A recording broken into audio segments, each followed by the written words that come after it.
of where we are and the things that affect us. And we kind of selected that topic because that's the burning issue now, and it's really rests on top of all the things that Dr. Wilson have been talking about. You know, so he's got 2 new books out, and we had just got them in, and I don't even recall, they're so fresh, the names of the 2 of them, but there's 2 new books added to black-on-black violence and the psychological development of black child. And I understand that, Dr. Will, you're working on another piece that the sister was telling me the other day, that another book is on the way out. So, I mean, that's good to hear that you're producing, you know, the works for us. But without any further delay, let's put our hands together and welcome Dr. Amos Wilson.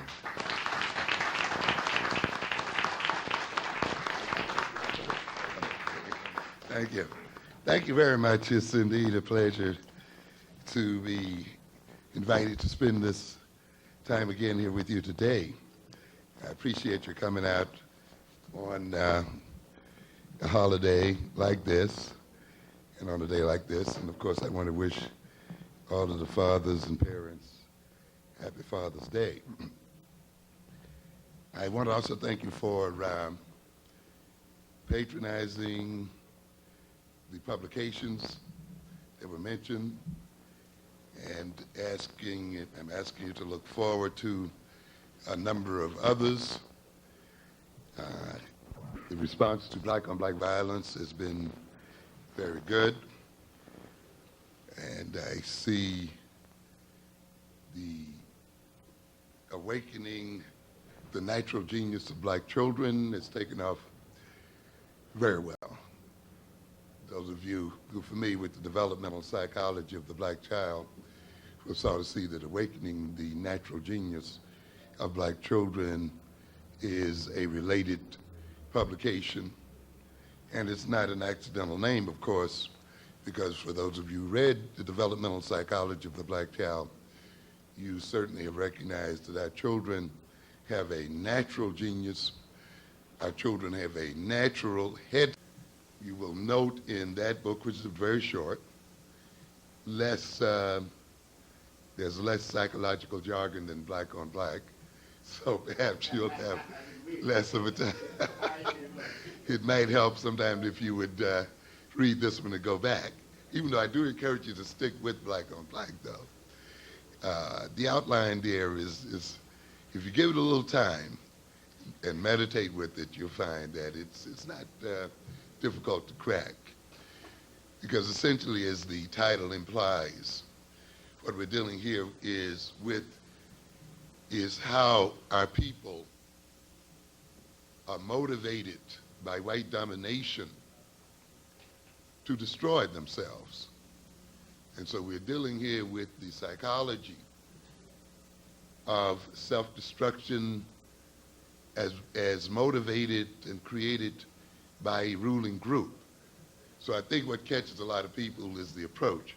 We're so used to sort of looking at so-called crime and criminality as a result of broken homes, as a result of drugs in the neighborhood, the presence of weapons in the neighborhood, the absence of employment, and so forth. And while these things contribute to violence and contribute to criminality in the community, I do not see them as the primary causes.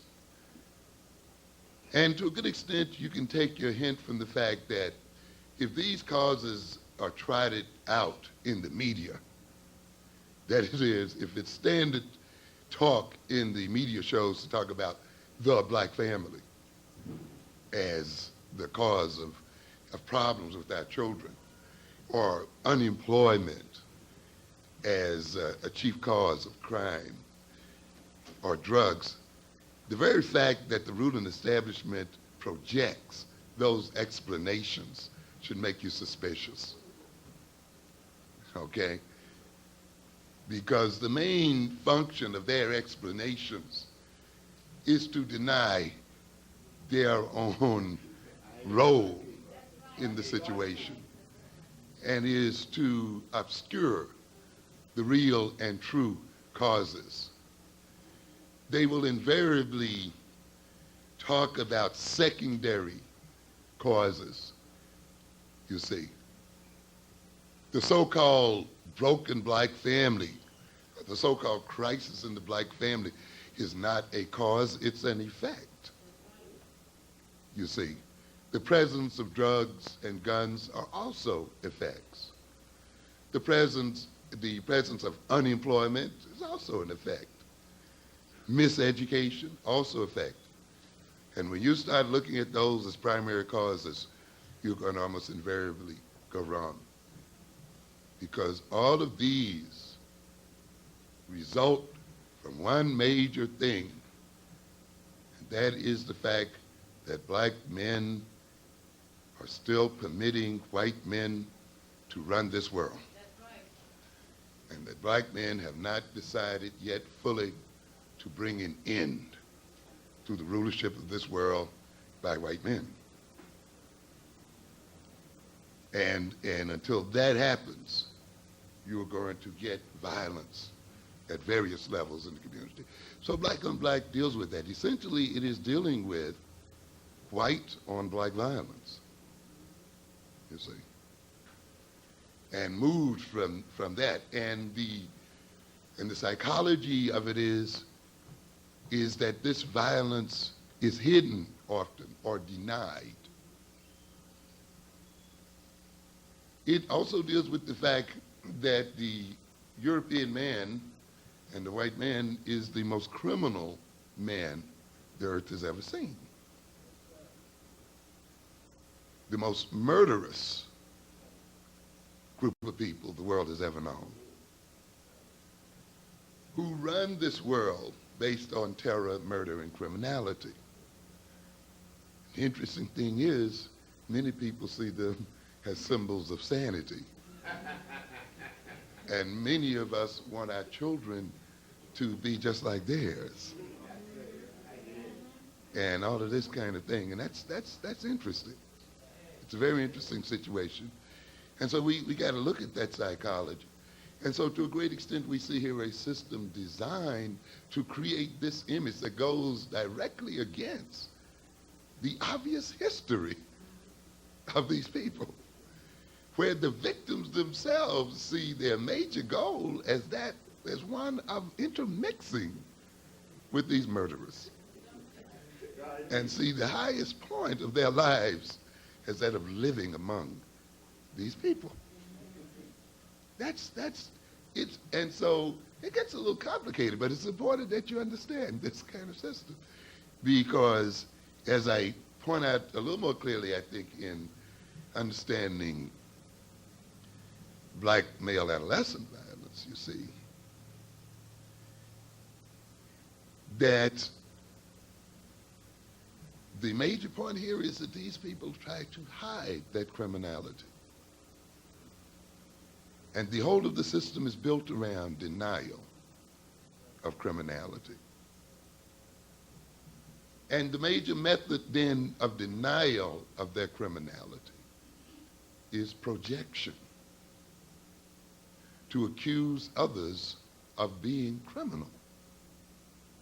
And that's the essence of what we're talking about. That's why in the first section you see the reference to projection, you see, and denial. When you look at these people as having a collective ego, and their major wish is to maintain their image of being morally superior, you see, in spite of their record,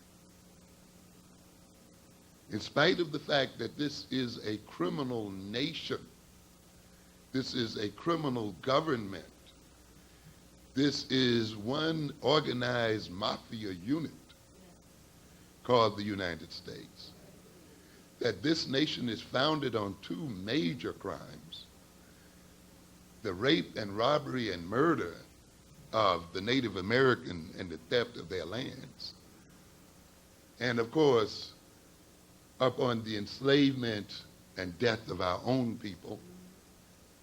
No constitution, no set of laws, no beautiful preamble will cover the stench of those original sins. And they will still be at the center and heart of this nation. I don't care how you try to cover it up in the name of democracy and these other kind of things. And there has been no other ethnic group that has created this kind of record. And yet, as I said earlier, this group has managed to make itself appear to be superior and has managed to try to even lecture other groups and people about their moral behavior. But of course, if you wish to hide your criminality, then a good method and technique is to holler criminal, criminal, criminal out loud and point the finger at someone else. This is what we call projection. As Clinton Cox indicated, the white man calls the Indian a savage so that he could justify treating him savagely. And that's the way the ball game plays. And this is the essence of projection, you see. It provides an excuse, it provides an image and a rationale, and it removes the onus from the true perpetrator onto the victim. And so the Indian is a savage, and now this allows us to deal with him savagely, to rob and kill him and take his lands. The African is a criminal, therefore we can treat him criminally. And this is the other part of the equation. And that means then, since they are savages and they are criminals, we are clean. That's what projection is about, and that's what Black on Black is talking about, you see, in its very first chapters. It follows that up by saying then, when you combine projection with power, then you have a vehicle for creation and bringing into reality what may at first was a false accusation. At first you accuse the other of being a criminal. But if you have the power to create the conditions, you see, certain conditions, if you have the power such that that person reacts incorrectly to your accusation, if you have the power such that the only information they get about themselves is the information that you give them,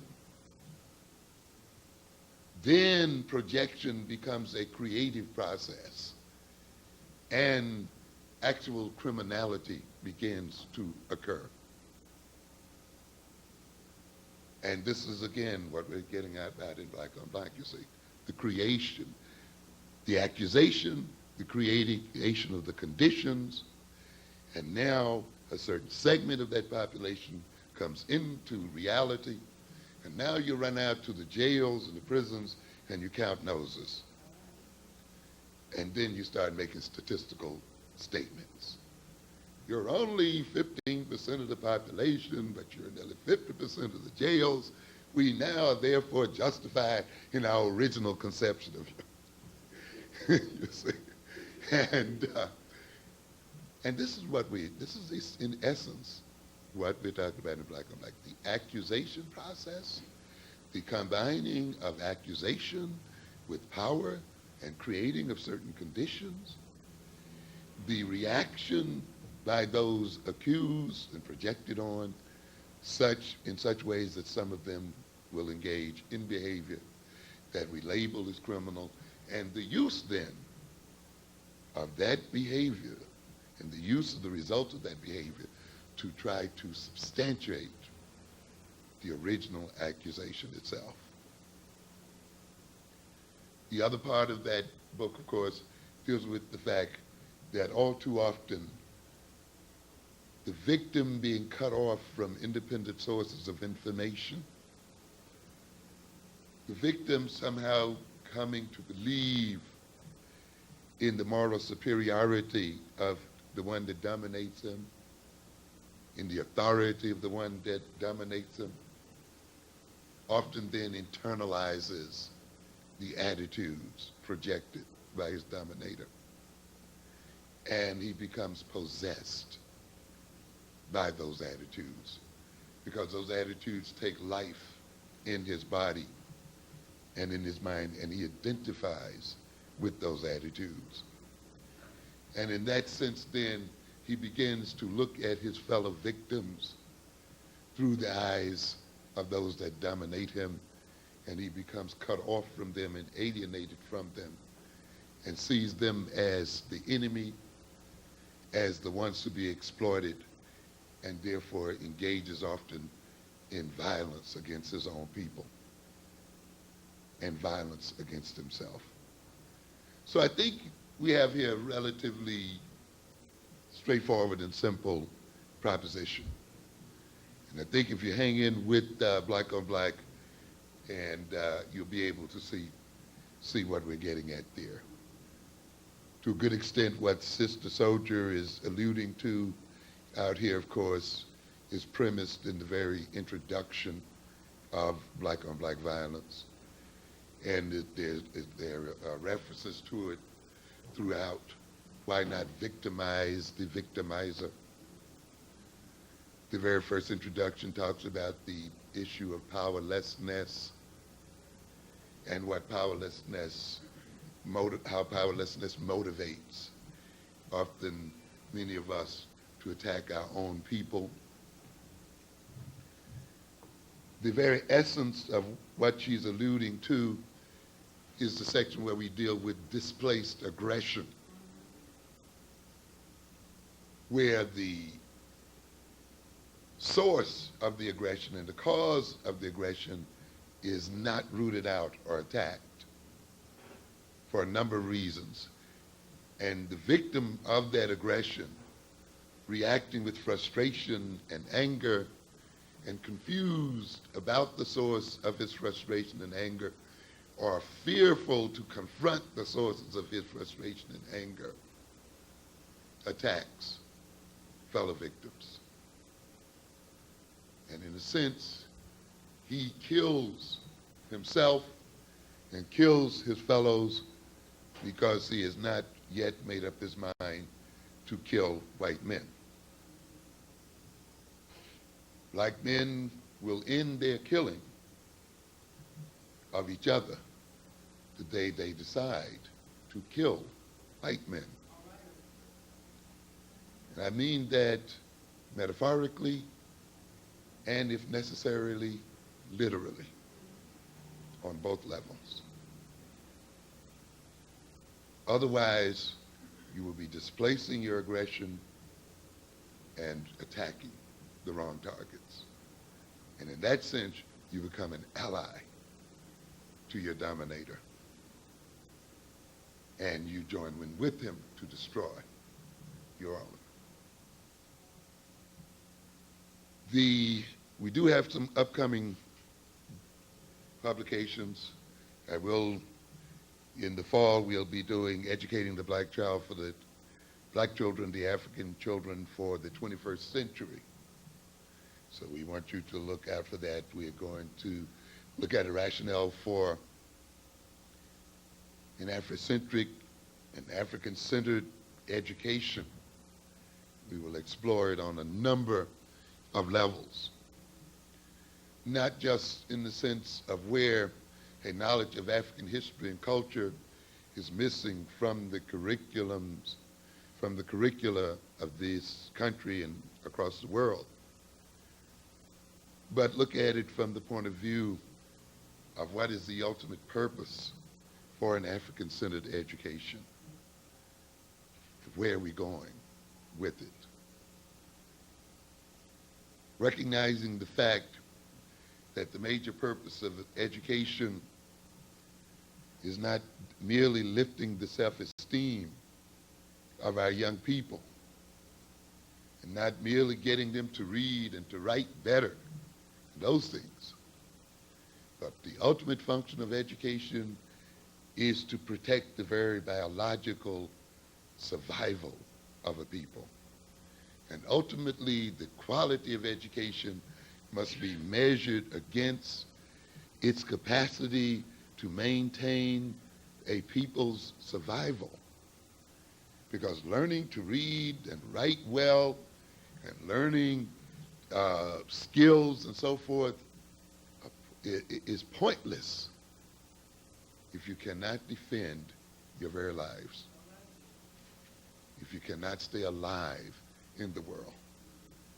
And the lives of African people are in serious danger today. We are under serious threat.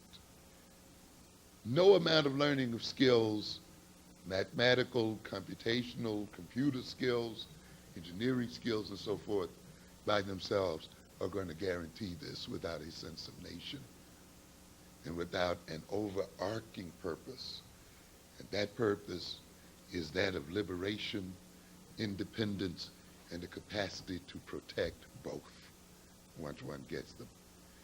And education then begins not with what the children are missing in school and not with what they are not getting in school, but it begins with the question of what are the major problems that our people must solve as people,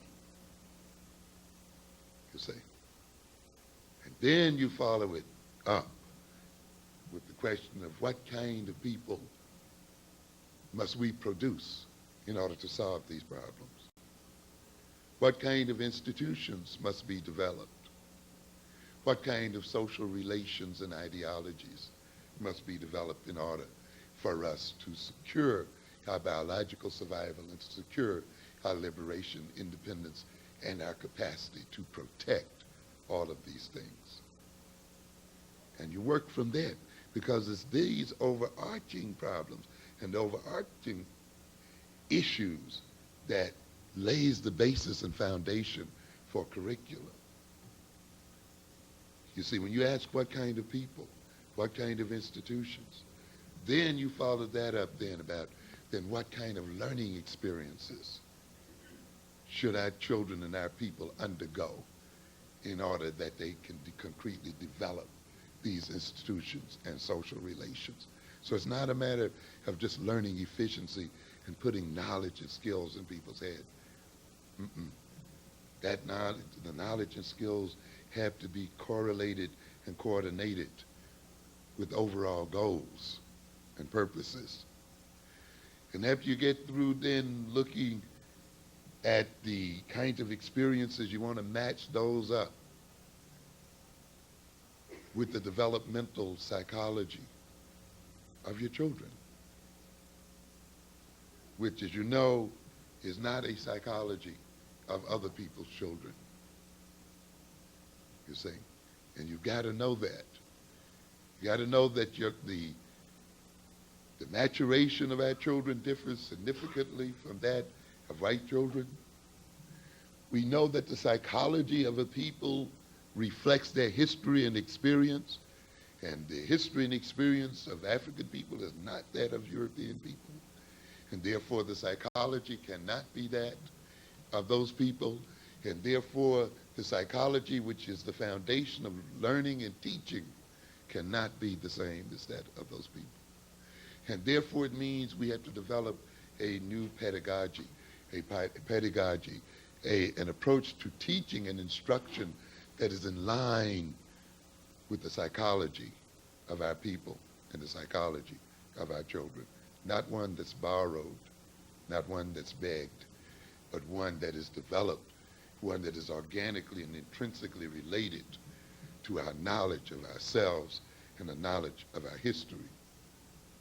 The experience of African American people in America and in the world in general has been such that our approaches and styles of learning are significantly different from those of white children.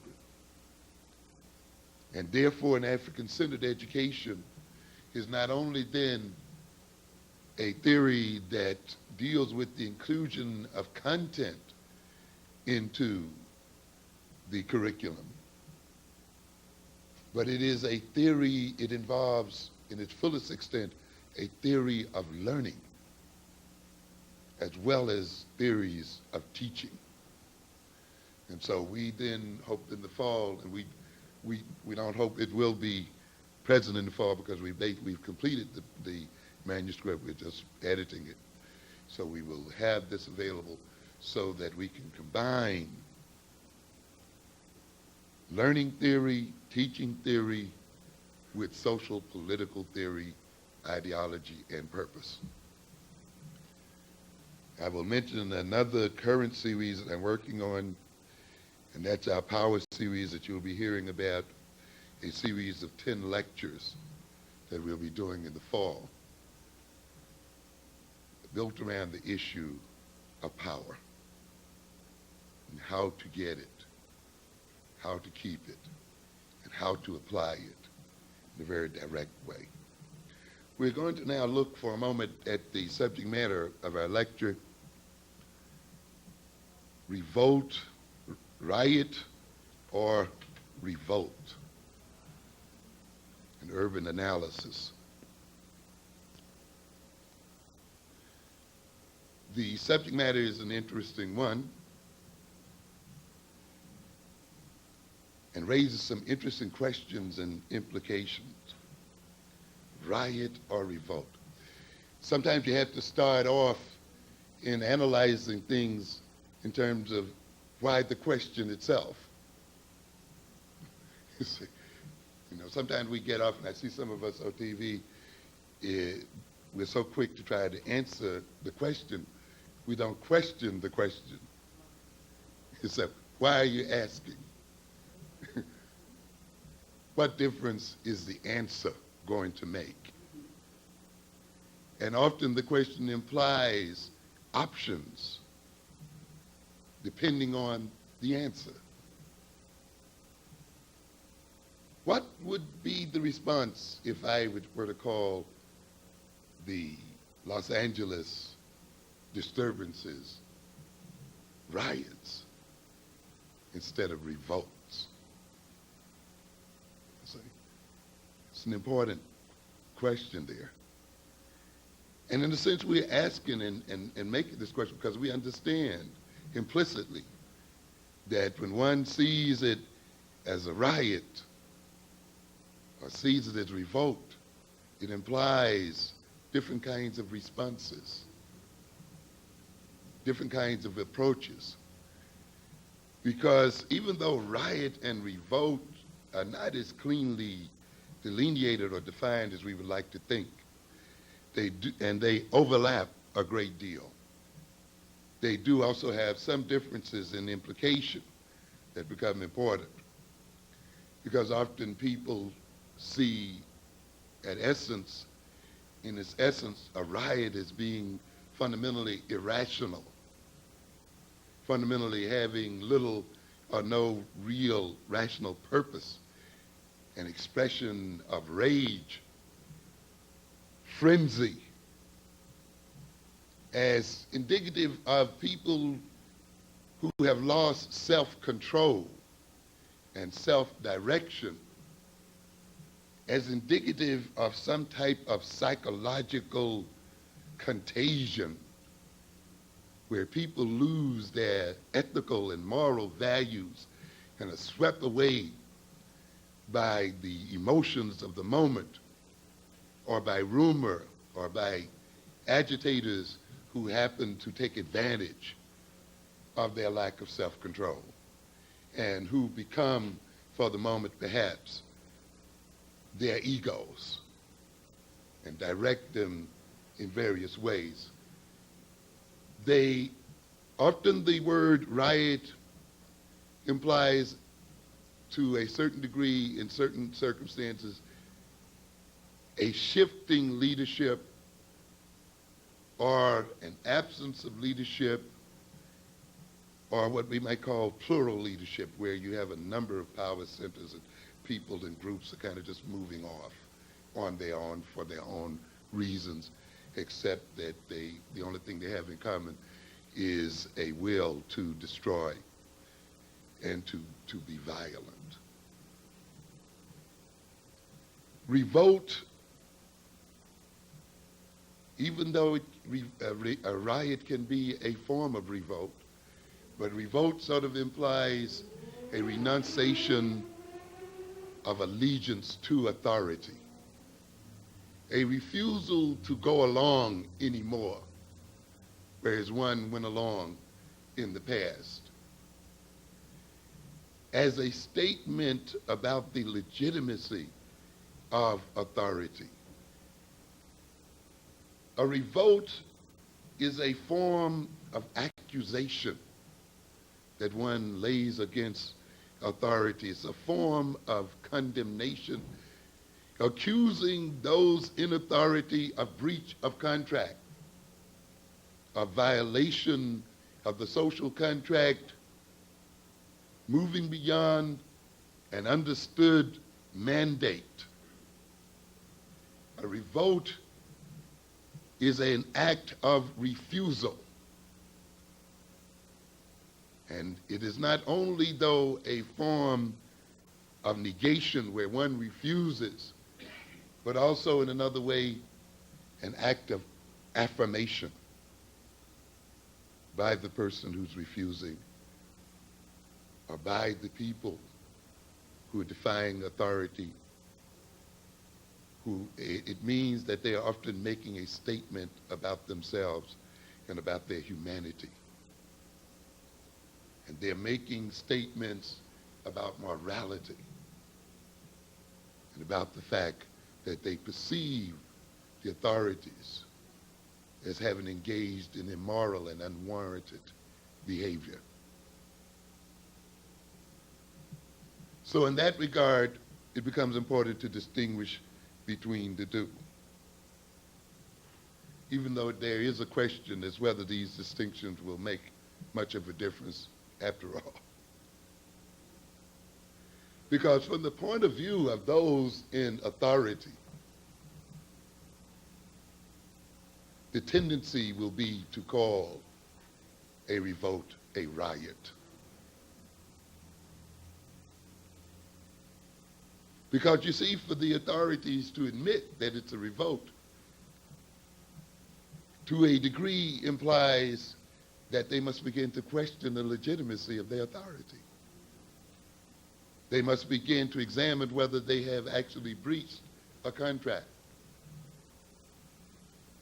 They may be forced to give those that accuse them some credibility.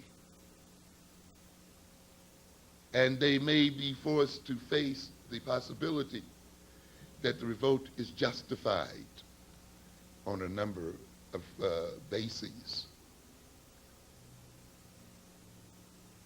They may be forced to recognize that those in revolt are real human beings and have humanity. And they may then have to face the fact that they truly may be wrong and immoral in what they're doing. That's asking a lot of people who are in control of society. And you can see why then they almost irresistibly will define any protest, legitimate or otherwise, in terms of riotous behavior. Because one of the things that the authorities tend to do, of course, is to defend their own collective egos, as we talked about in Black on Black violence, you see. To justify their own behavior, to try to maintain their own sense of superiority. They defend themselves against the possibility that if they admit even a bit that they are wrong or that their behavior is immoral, that the foundations on which their domination is built may begin to crumble. So consequently then, from the authoritarian point of view, it becomes more advantageous for them to define our behavior, no matter how legitimate, no matter how much the accusation of no matter how much our behavior is justified by circumstances to call that behavior riotous, because it helps them to maintain their own self-image. And so in the light of this, a long debate in terms of riot or revolt, from our point of view, is probably not worth the energy, because those that run the society will insist on seeing it as riotous behavior. Perhaps we need to convince some of us of the fact that we are not talking about riotous behavior, but from the point of view of those that run the society, it is pointless. As long as we are sure that our behavior represents a statement about our condition and about our humanity, then that is all we need to push forward to achieve our goals. One of the other things that worries people about the disturbances in LA and other similar ones is the nature of violence. And yet we have to face the fact that violence is often what we call the handmaiden of revolutions, insurrections, revolts. And I hear some people out here now condemning violence in a wholesale manner. I'm against all forms of violence. Well, you can be against it, but that's not going to change the reality of it. And that violence has been with us a long time, and it's going to be with us for a while yet. And trying to deny it and make pious statements against it is not going to solve the issue and solve the problem. Ultimately, we must confront the role of violence and what it is and how and what role it plays in mankind. Violence is common to many revolutions because, after all, changes are being sought by extra legal means. Time and the normal channel of political influence are being short-circuited. We have some people here who think that we can have strong, deep, and significant political revolutions within the legal confines of society itself. There is no legal revolution. There is no legal revolt. You see, the very essence of revolution itself is illegal or extra-legal. And violence is a form of political influence. And it is a means of exerting political influence. And violence, particularly within a system of this type, is itself revolutionary, because the traditional and so-called legitimate means, which exclude non-governmental violence, are not only rejected, but are reversed. What are we saying here? We're saying here there are some people who try to advise us to use the system and to stay within the system. This is not a system without violence. Of course, as I indicated to you earlier, this is a system born and bred in violence. Government is not violent, and the system is not nonviolent. Government is a monopoly on violence. And to a great extent, you see, behind the rules of the system lies the iron fist of the government. And to a great extent, the essence of government is its monopoly on violence. And it wishes then to be the only party in a political conference that has violence as an instrument of enforcement. And it tells everyone else then that they should not use this instrument and should follow then the system.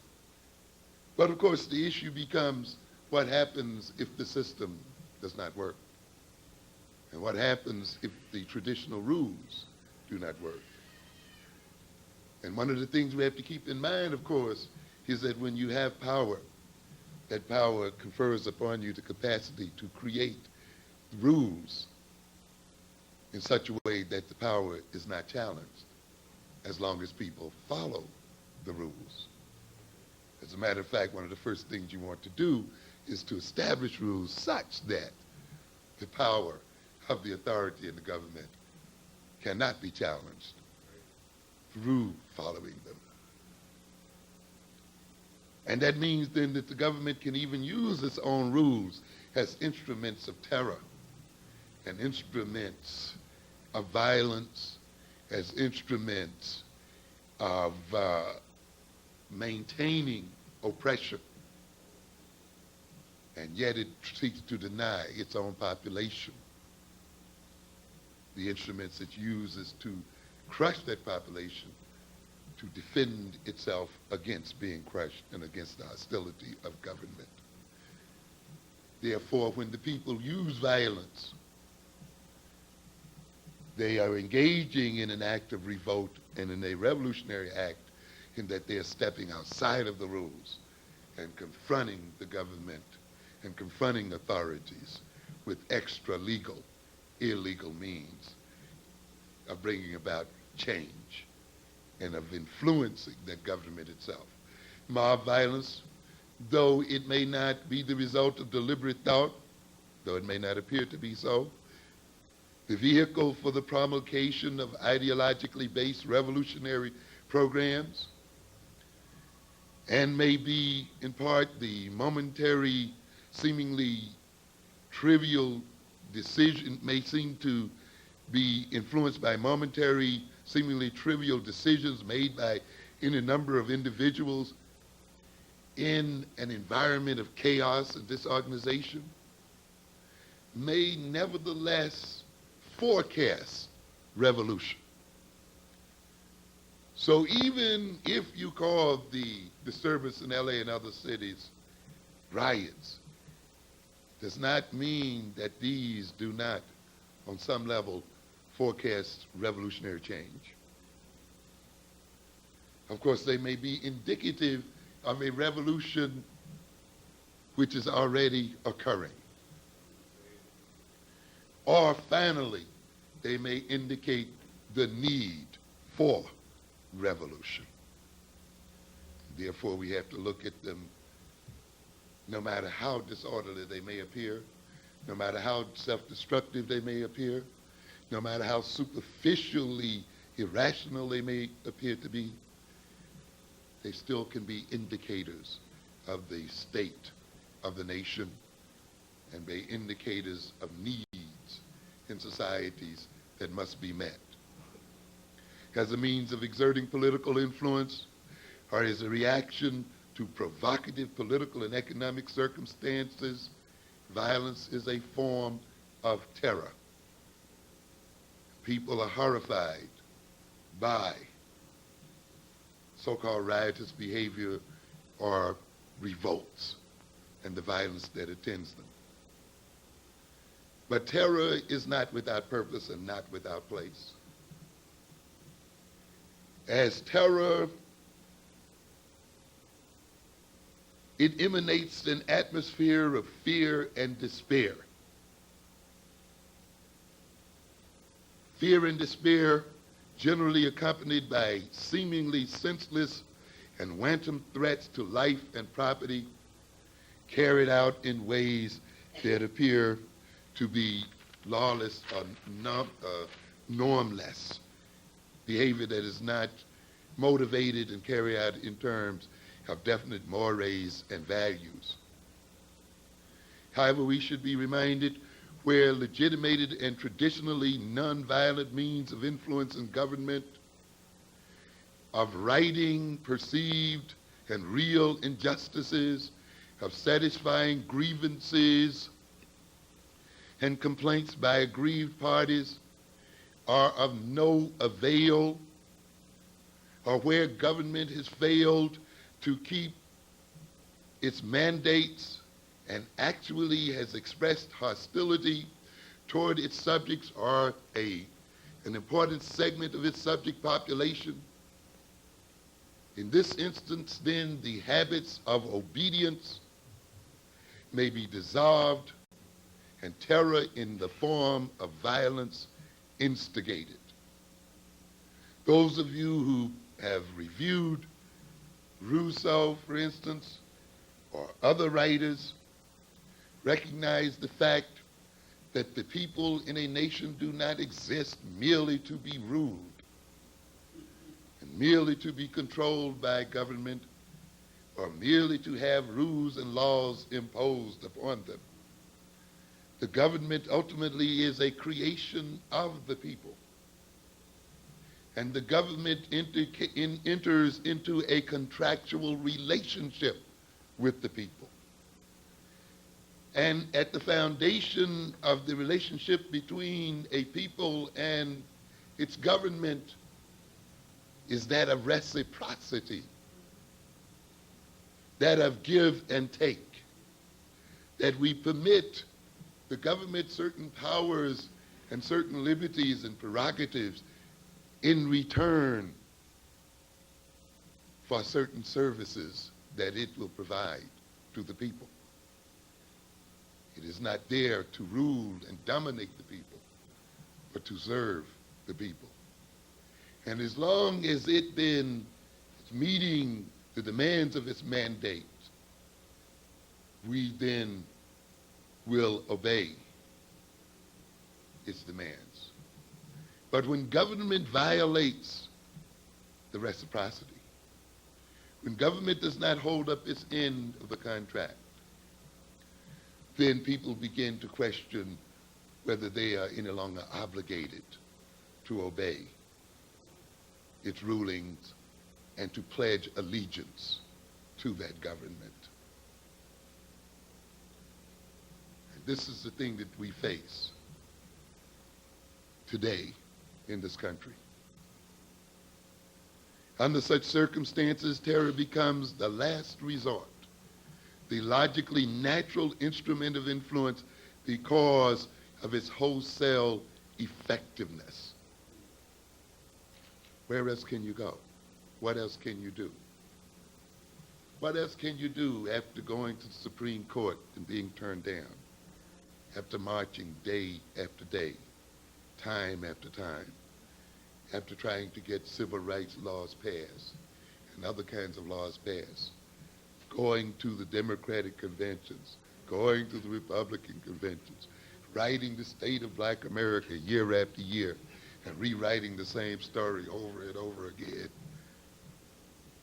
Trying to vote, trying to do this, trying to do that. Getting agreements that the government blatantly disregards or reverses at some point later.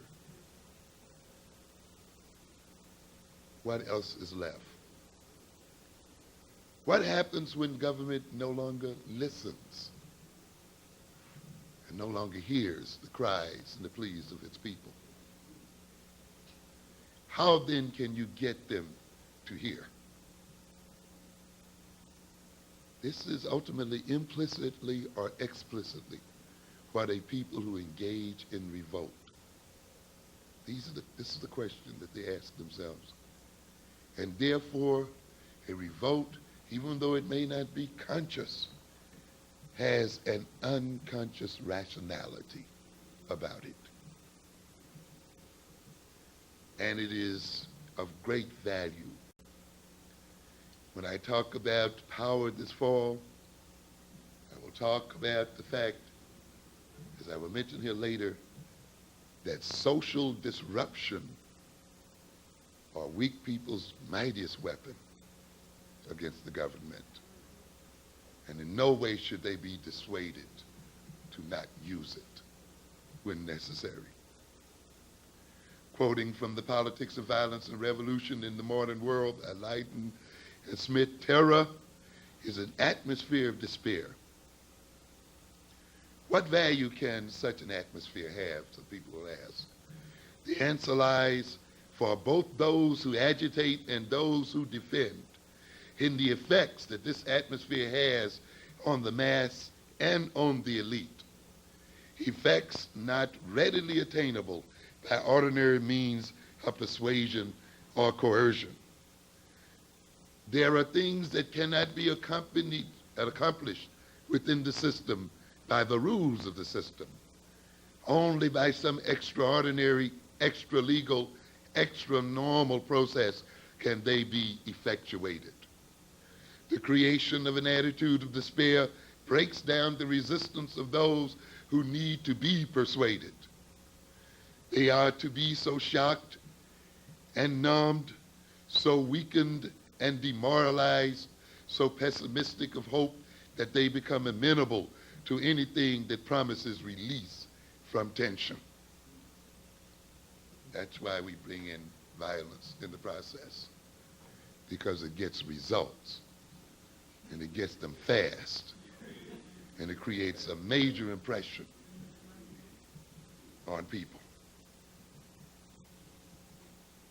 Look at that passing of the so-called $1 billion handout through the U.S. Senate the other day.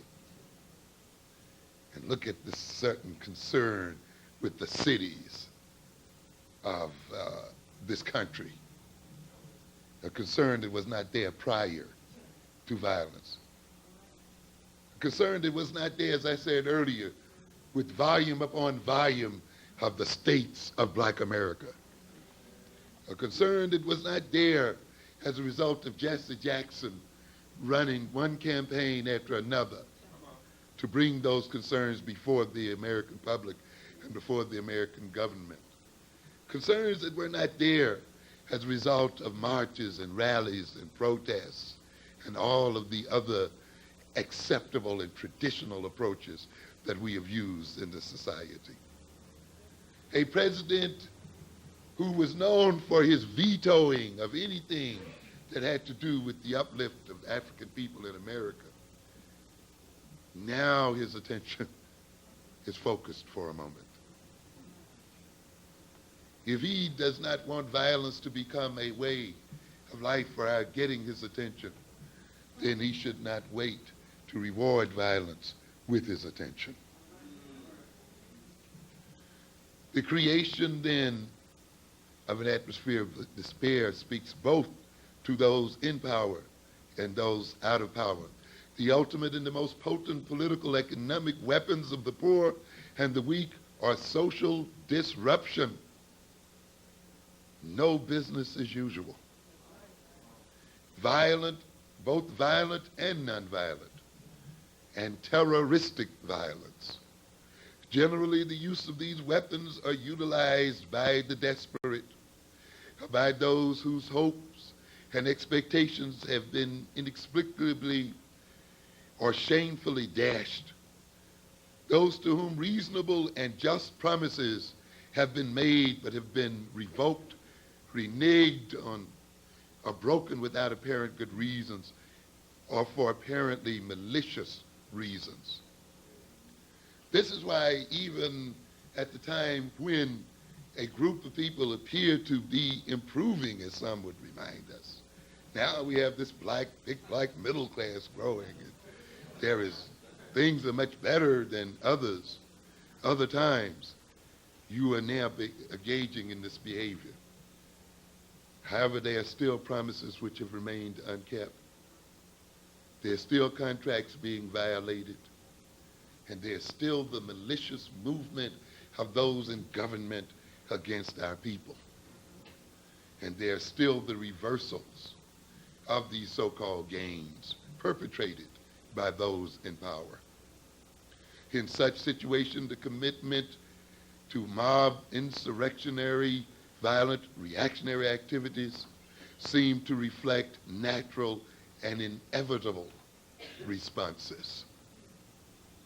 Terror is a weapon or social instrumentality naturally suited to the struggles of peoples and groups without effective, organized power bases. What other mean do you have? I can see these snobbish people with their power and with their influence, and with their false sense of moral superiority, trying to persuade the poor and the weak not to use the only weapon they have left, violence and disruption, hiding behind pieties and religious and moral bromides. It's a good thing that the poor see through it. It's amazing that the poor and the weak wait so long to bring about change by the only means they have available to them. We cannot assume, however, that terror, revolts, and the like are always deliberately planned, deliberately instigated, or predictable events which eventuate into predictable outcomes. Many times they are apparently spontaneous, utterly without intention, and may abort or disappear without apparent reason. However, this view of seeing insurrections, of seeing revolts as being spontaneous, as being without intention, reflects a failure on the part of those who view them this way to distinguish between immediate precipitant causes of violence and preconditional and underlying circumstances which makes it possible for the precipitant to produce violence. What are we saying here? When people discuss the issues in LA, they want to discuss them only within the context of the time that these disturbances occurred. And they only want to discuss them in terms of the images of people running around in the street and destroying property within that context. And one of the things that the ruling groups in this society always seeks to do is to control time, to control the use of time. And by confining then the discussion to the period of time of the disturbance, then the emphasis is on the actual behavior. And therefore the behavior is not placed within historical context, political and ideological context, and therefore is made to appear all the more irrational and purposeless. Often the events that precipitate a so-called riot or a so-called revolt appears to be somewhat minor, you see, and in and of itself not worthy of the kind of reaction that occurred. But this can only appear to be the case when one ignores the prior history of the disturbance, and one ignores the underlying emotional state, social and political and economic conditions that existed at the time of the disturbance. When one forgets then that the apparently minor occasion which precipitated the reactionary disturbance itself may have been symbolic of a particular set of historical circumstances and symbolic of a particular state of mind. Merely the straw that breaks the camel's back. Because as we say in black on black violence, every act has a history. And it's in that history that we come to understand it. And therefore, we must resist the attempts of those on TV who interview us and so forth to confine the discussion to the mere behavior of the people during the time that that behavior occurred. And we ourselves must look at the history that occurred prior to the event, and more importantly, at the state of mind of the people who precipitated the event or were precipitated by events to engage in that behavior. The preconditions which set the stage for the Los Angeles and urban revolts have a long history and are many. They include both socioeconomic conditions and the collective mental state of the African American community. Of the two, the mental state of anxiety and frustration over current and future developments, that state is the more important. It's not the concrete state as much as the perception of the state and the state of mind of a people. The dissatisfied state of mind and the attitudes of black people toward our conditions constitute the major factors which precede and underlie urban violence and revolt. So you can't look at the number of people who have achieved middle class status and so forth. You must look at the state of mind of our people and the level of dissatisfactions that exist in our minds as people. The preconditions for the LA revolt, of course, were many. And I'll just name a few of them. We don't have time to go through them all. Some of you might have had a chance to see or read the Atlantic magazine of May 1991.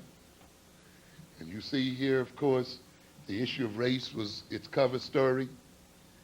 When the official subject is presidential politics, taxes, welfare, crime, rights, or values, the real subject is race.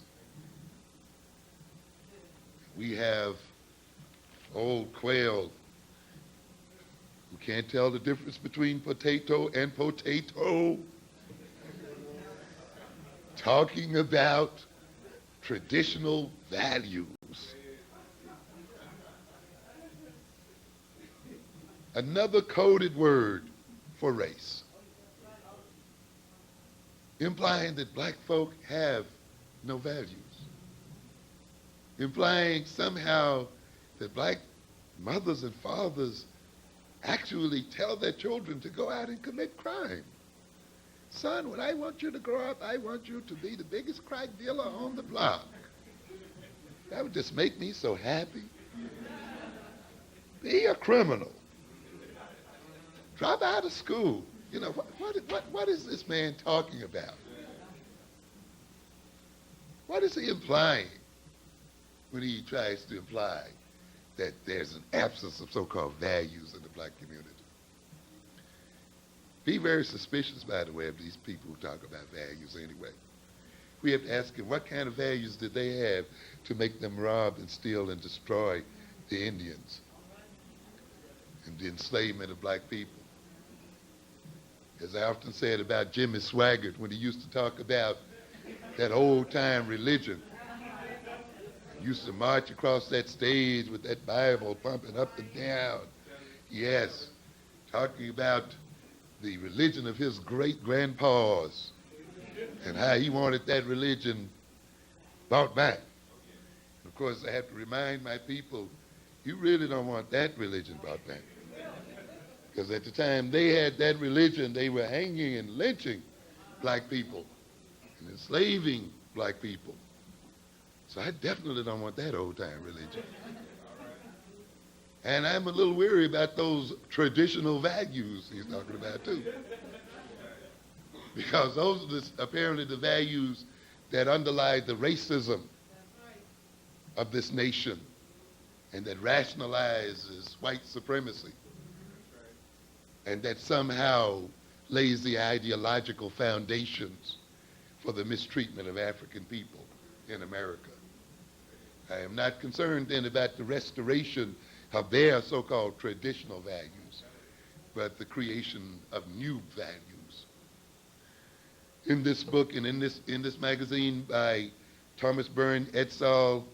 And Mary et al., they start out the article by stating, race is no longer a straightforward, morally unambiguous force in American politics. Instead, considerations of race are now deeply embedded in the strategy and tactics of politics, in competing concepts of the function and responsibility of government, and in every voter's conceptual structure of moral and partisan identity. So we're at the very center and heart of how America defines itself. Race helps define the liberal and conservative ideologies, shapes the presidential coalitions of the Democratic and Republican parties, provides a harsh new dimension to concern over taxes and crime, drives a wedge through alliances of the working classes and the poor, and gives both momentum and vitality to the drive to establish a national majority inclined by income and demography to support policies benefiting the affluent and upper middle class. In terms of policy, race has played a critical role in the creation of a political system that has tolerated, if not supported, the growth of the disparity between rich and poor over the past 15 years. Race-coded images and language changed the course of the 1980, 1984, and 1988 presidential elections, and the 1990 elections for the governorships of California and Alabama, the U.S. Senate in North Carolina, and the post of Texas Secretary of Agriculture. The political role of race is subtle and complex, requiring listening to those whose views are deeply repellent to some and deeply resonant for others. The debate over racial policy has been skewed and distorted by a profound failure to listen. And so we see here then that blacks are the scapegoats of this society. African Americans are the means by which this society defines itself. As I say it again on black violence, you see, that the whole of the white ego and the whole of the white self-image is built on its definition of who black people and African people are. That is why it is obsessed by criminalizing African people. Whenever you see a people insisting against all kinds of evidence on negating and scandalizing the personality of another person or another people, you recognize then that they're engaged in those acts to protect their own ego, and that their ego structure is built on maintaining the scandalizing of their targets. And that if they did not have these targets of scandal, if they did not have these egos, these people as scapegoats, their facade and their infrastructure would crumble and fall apart. They would come face to face with the madness and insanity that motivates their personalities and their systems. When blacks move out of our role as scapegoats and redefine ourselves in ways that cannot be denied by any people in the world, then white people will go crazy. And they will fall apart.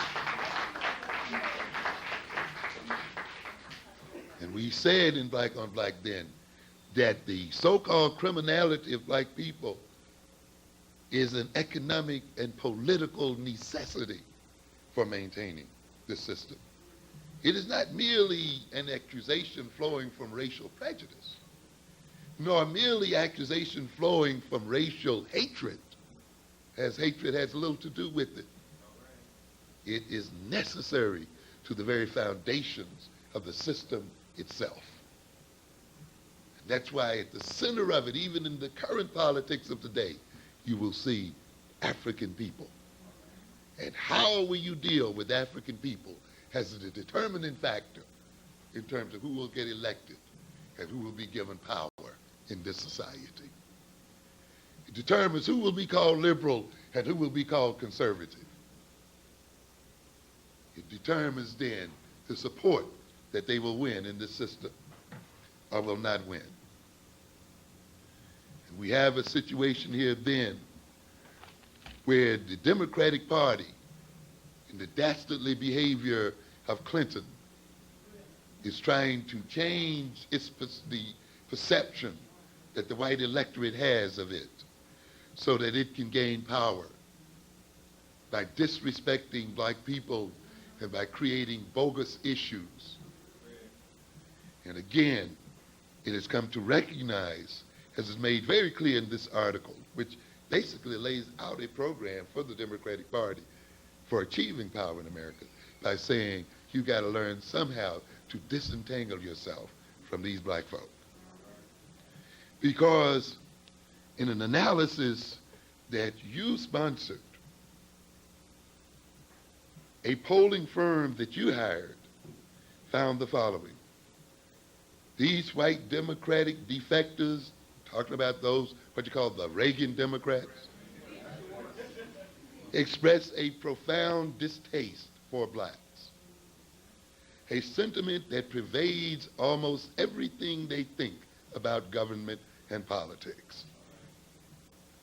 Blacks constitute the explanation for their, white defectors, vulnerability, and for almost everything that has gone wrong in their lives.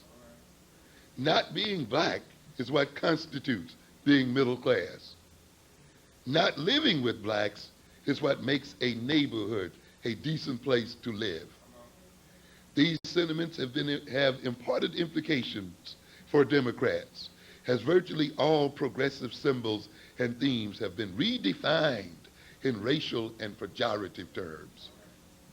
The special status of blacks is perceived by almost all of these individuals as a serious obstacle to their personal advancement. Indeed, discrimination against whites has become a well-assimilated and ready explanation for their status, vulnerability, and failures. So you see why we got to look at more than whether we've gotten an increase in jobs and whether more of us are in schools and so forth, because the attitudes that the other people are operating on have little or nothing to do with these sort of things. You read last week where the whites engaging in the buying of weapons is increasing at a faster rate than blacks. And whites engaging in violence is increasing 30% faster than blacks. And as I will talk a bit later on, this speaks to the fact that whites feel extremely vulnerable. They feel under threat. And this implies then that at some point these feelings may boil over into attacks on the black community. For the rationales have already been set. This situation where the election to political office, where gaining the reins of power depends upon one's relationship and attitudes toward blacks, is very serious. It means then that blacks must be subjected to a constant barrage of innuendo and scandal. And that the best way to get over then is by attacking the very integrity and humanity of the black community. And it means then that this attack on the humanity and the integrity of the black community must proceed even at the time when some blacks appear to be making it up in the system. It means that you must even use those blacks who are making it up in the system to join you in the attack on themselves. This is one of the underlying causes. This is one of the preconditions that was there when the LA insurrection occurred. If you'll read the current Atlantic magazine, which seems to revel in the analysis of African people, they will talk in this current month about the suburban century. They call it the suburban century begins. And what do they mean by that? They're referring to the fact now that the political base of this country lies in the suburban areas. And for the first time in the history of this country, it's the suburbs who carry the weight in terms of votes. It is no longer the large cities which carry the larger percentage of voters. And consequently then, politicians who expect to get elected to office must speak to the suburbs and must cajole those and flatter those who live there. This is why then you're hearing again and again about this neglected middle class.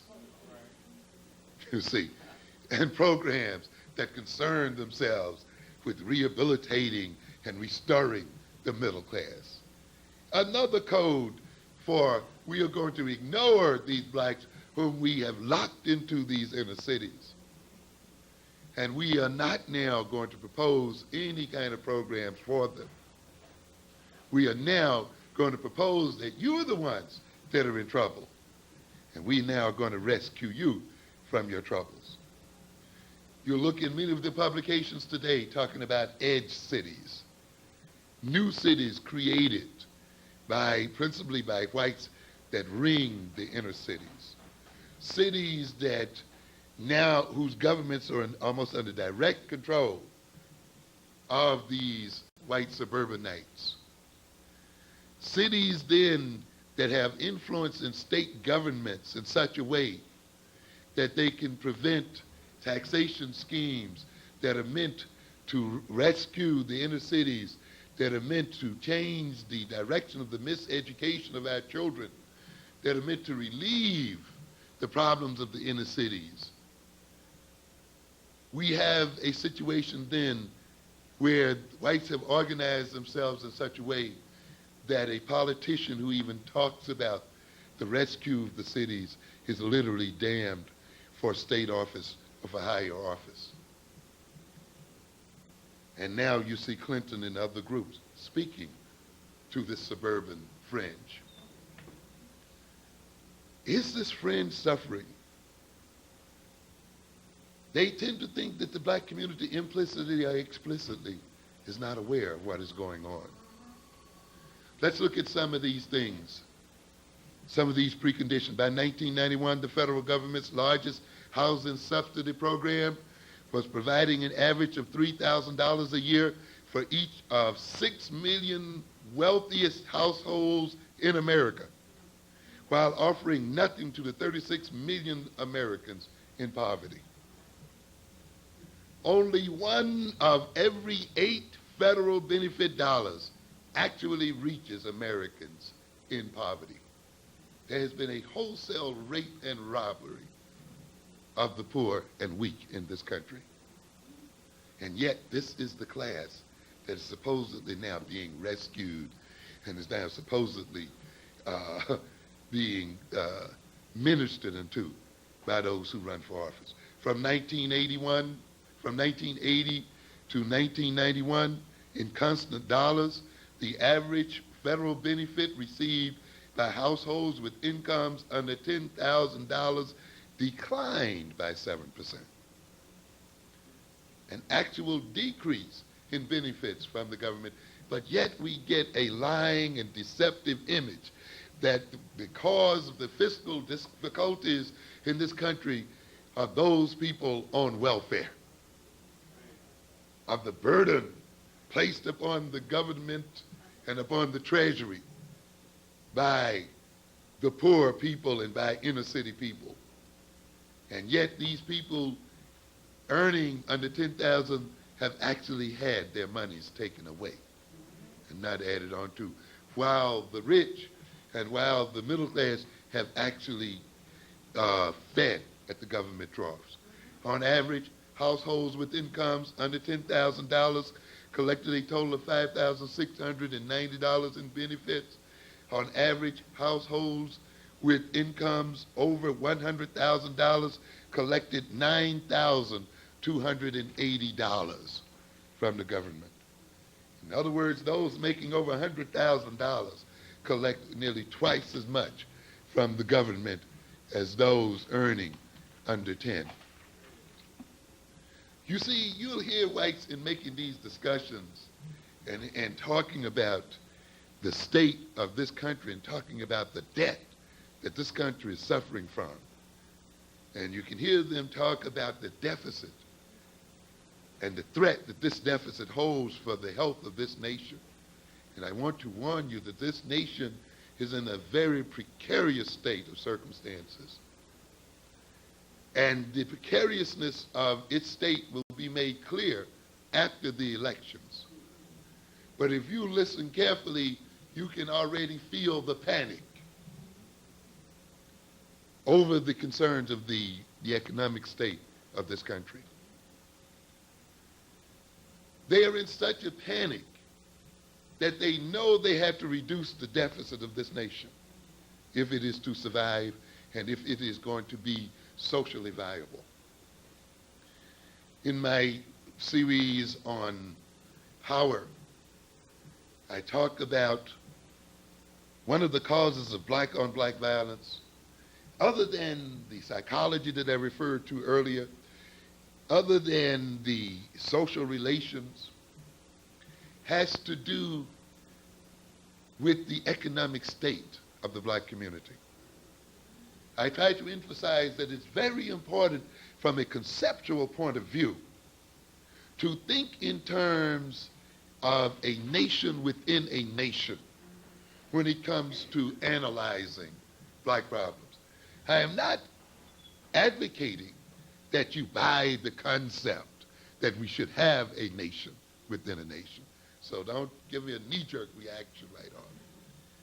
What I am saying is just think conceptually in terms of black people as a nation within a nation.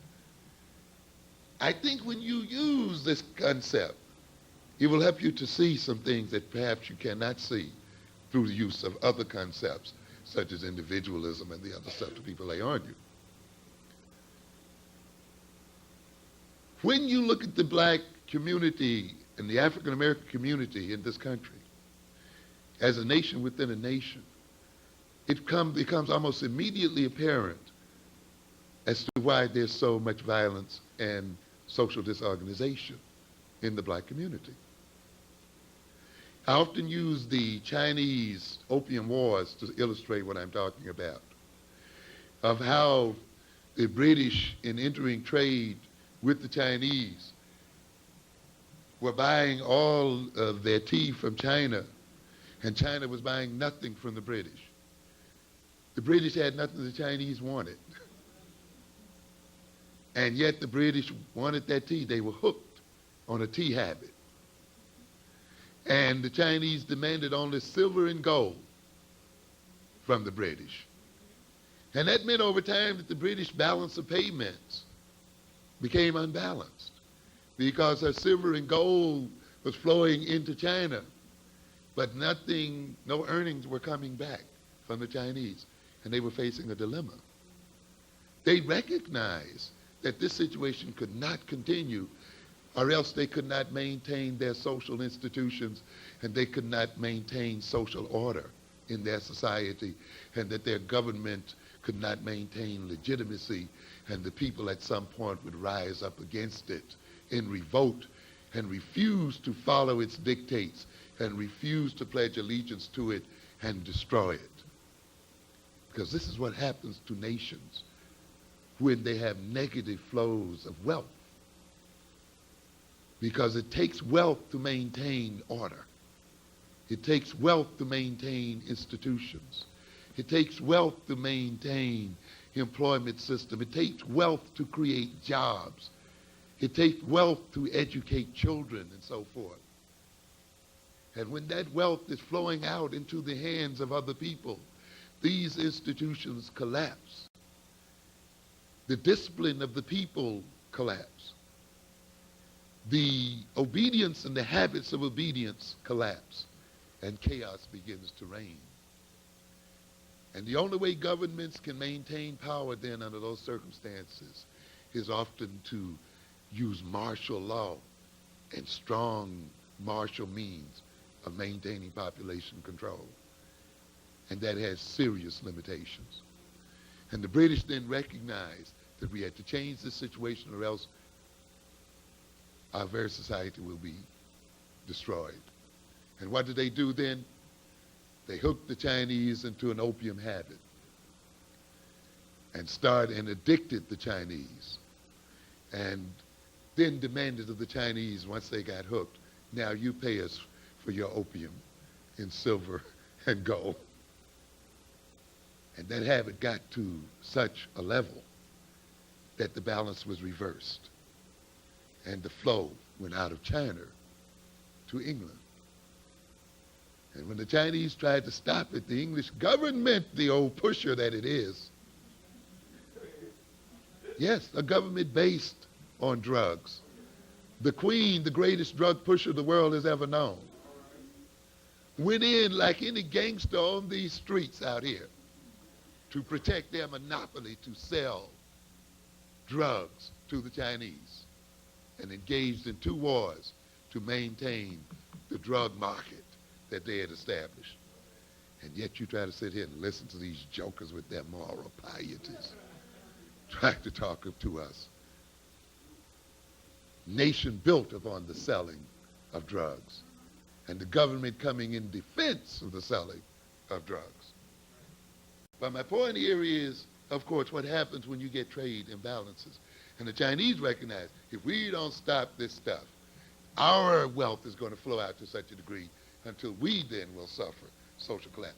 Now, when you look then at the African American communities, surrounded by non-African communities, plagued by economic parasites, coming into its midst and taking its wealth and earnings right out, exploited by white and non-white alike, who rob it of its wealth and rob it of its resources, and who, even in its stupidity, tries to say the answer to this is to increase the number of us with skills and education, only to have those with increased skills and education also what?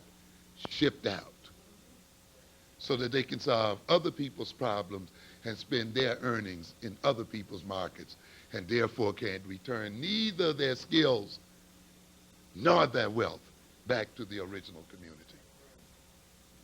So then what do you have? A community, an African nation with a tremendous trade deficit, with a tremendous trade imbalance, with a tremendous outflow of material resources and capital and brains, and an increasing concentration then of people who are bereft of skills and resources and the like. Violence and social disorganization, family and institutional disorganization becomes inevitable under those circumstances. Am I getting across to you? Because I don't want to hear you talking to me when I tell you that you've got to throw these Koreans out of this community, and you've got to throw these Arabs out of this community, and you've got to throw all the rest of these jokers out of this community. Come talk to me about some racial harmony and love, and reverse racism, and hiding under Islam and some Christian ideology. Because you must recognize the hard cold fact is, you cannot educate your children, you cannot train them in the way they should go, you cannot give them appropriate recreational centers and other things they need without material wealth. And you can't do it by handing it over to other people. And it is not the result of hard feelings or racial hatred against any other people. It is not reverse racism. It is a matter of survival and protecting your own.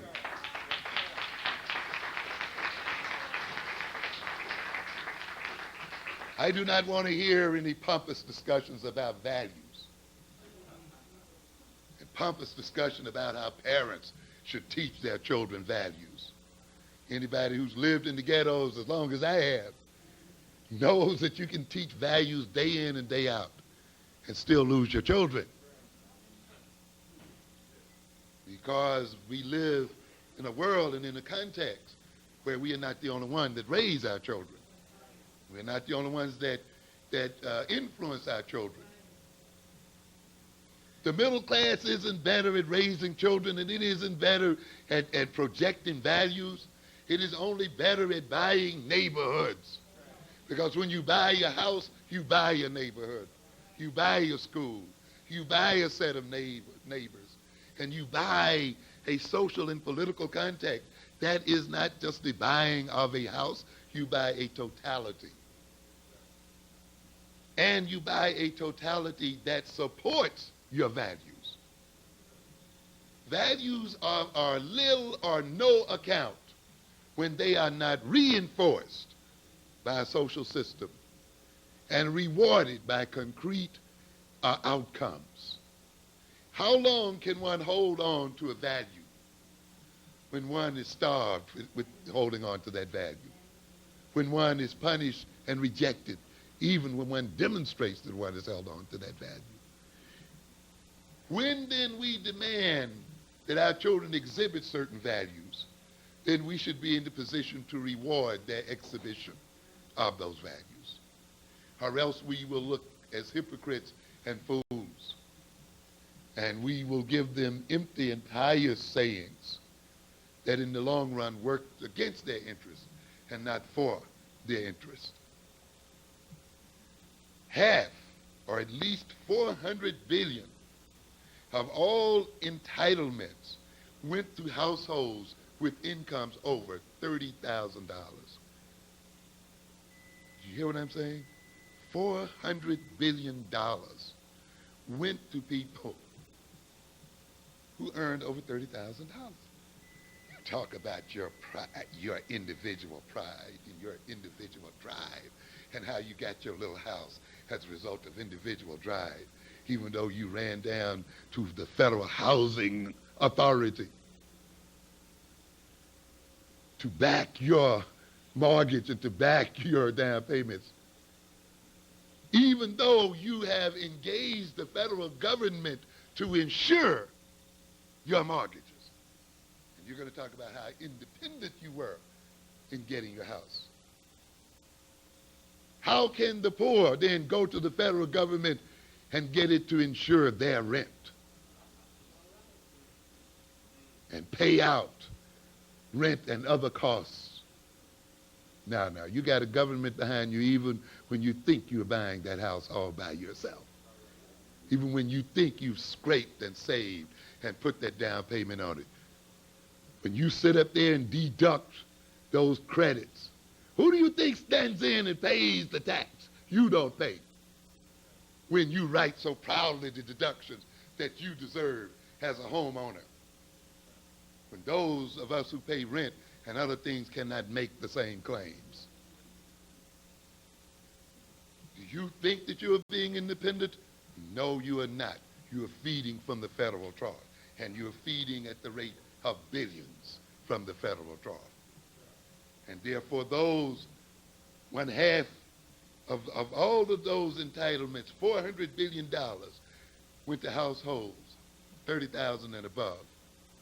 1/4, or at least $200 billion, approaching almost the whole earning power of black people, went to households with incomes over $50,000. Who is on welfare? Who is dependent? Understand? That's why when you hear them on TV talking about this federal deficit, they'll just mention the word entitlements. Well, we've got to get rid of these entitlement programs. And of course, people read into them, oh, they're talking about those welfare people. You see, they're talking about those Section 8 folk or something like that. And you ask yourself, why do they never discuss what they mean by entitlements? And why is it that despite the tremendous deficit that this country is facing, a deficit that threatens its very viability, those men in the U.S. Senate and House cannot pass bills to straighten that deficit up? They are so gutless and afraid to pass bills and come to terms with a deficit that is threatening the very social foundations of this nation, that they are trying to create a constitutional amendment so that they would be forced to balance the budget against their will, because they know that they can never develop the will to do it. That's the way New York State does it. You know, it's just written in the Constitution. You got to balance it, period. There's no way around it. The federal government doesn't have this, you see. And so that is what the Senate is saying, those people in the Senate are saying, we can't get the guts, despite the threat, to see that this doggone deficit is taken care of. Why can't they get the guts? Is it that they're afraid of welfare people? Are they afraid of welfare rights? They're afraid of the main welfare people, those suburbanites that they're talking about, those $50,000 a year people, those $100,000 a year people who are now getting billions of dollars from the federal trough. That's why they can't pass it, because those are the people with the lobbies. Those are the people who with the organizations. Those are the people with the power. Those are the people who can diselect folk. And so consequently then, they are almost ready to see this country collapse on itself. But you know in the end who's going to be blamed for it, because they keep just using the word entitlement. And the mass population will read entitlement as people on welfare. We're going to have then an attack, a genocidal attack on black folk. What are the long-term preconditions then that set up the LA riot besides the ones I mentioned? An interesting piece in the Village Voice called Herbicide by Daniel Lazar points some of them out. Subsidized private housing. You must know, you see, that the government, you notice whenever the government tries to read what they call leading economic indicators as to whether the economy is moving up or whether the recovery is over, what is the first thing they look at? Housing. Housing and housing starts. Because if you stop for a minute, you recognize the building of houses is attached to so many other industries. You understand? When you buy a house, you're buying furniture, you're buying rugs, you're buying carpenters, plumbers, you're feeding the brick industry, you're feeding the pipe industry, you're feeding the tile making industry, the insurance people, there are tons of people that ride on housing. And that's why the government looks at it as a crucial factor in indicating recovery or not. And consequently, the government is not going to take a hands-off approach to housing and to the buying and purchasing of housing and the building of housing. No, by no means, because the housing and the building of housing is crucial to the economic system. So consequently, it will create perks and other kinds of things to try to generate the increased development of housing and building of housing and buying of housing. And therefore, even though the middle class may deceive itself into thinking it's due to its hard work and its values that it gets these houses are subsidized by the U.S. taxpayer, by the poor, and by other citizens in this country. But you see, again, the rich call their welfare subsidies, tax credits, and all these other names, and they call ours welfare. Each year, the federal government doles out an estimated $70 billion or more in annual tax subsidies to bolster an ostensibly private suburban home market.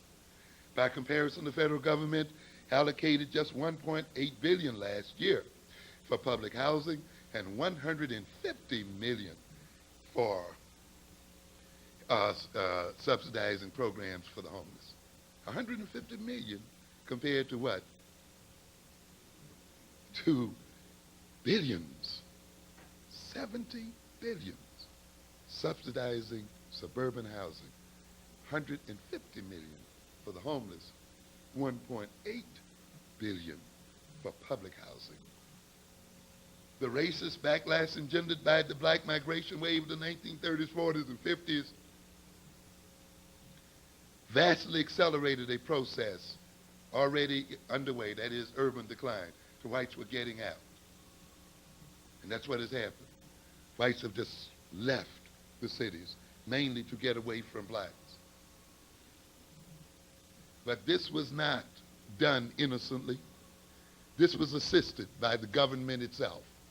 This was assisted by a government that took your savings in these banks, the savings that they denied to you, called redlining, a government that, a situation that we saw last week, that the higher the earnings of black people, the greater the rejection rate for loans, okay?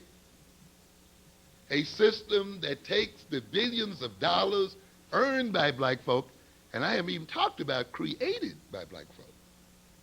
What do we say? If Tyson earns 20 million, he must be generating what? 200 million.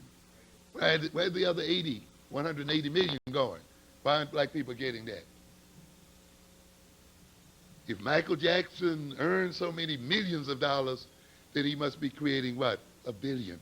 Where's the other part of the billion going? Why aren't black people getting this other part? If we earn over 300 billions of dollars, then we must be generating well over $1 trillion or more dollars. Where is that money going? And how is that money used? In what banks is it being deposited? But we won't look at that. Let's look at what we put in and recognize that the very money we put into these banks across this country are the very monies that were loaned out to pave the roads to suburbia. The very monies that were loaned out to move factories out of this nation and to other segments of this population so that these companies would not have to deal with unionized labor and so forth. In other words, the oppressed, to a great extent, finance their own oppression. Drugs we don't have to talk about. Deindustrialization. America has been on a retreat from manufacturing since the 1970s with devastating consequences. Between 1958 and 1975, New York City lost nearly 50% of its manufacturing job base. And then you want to compare black children and black people with the other generations.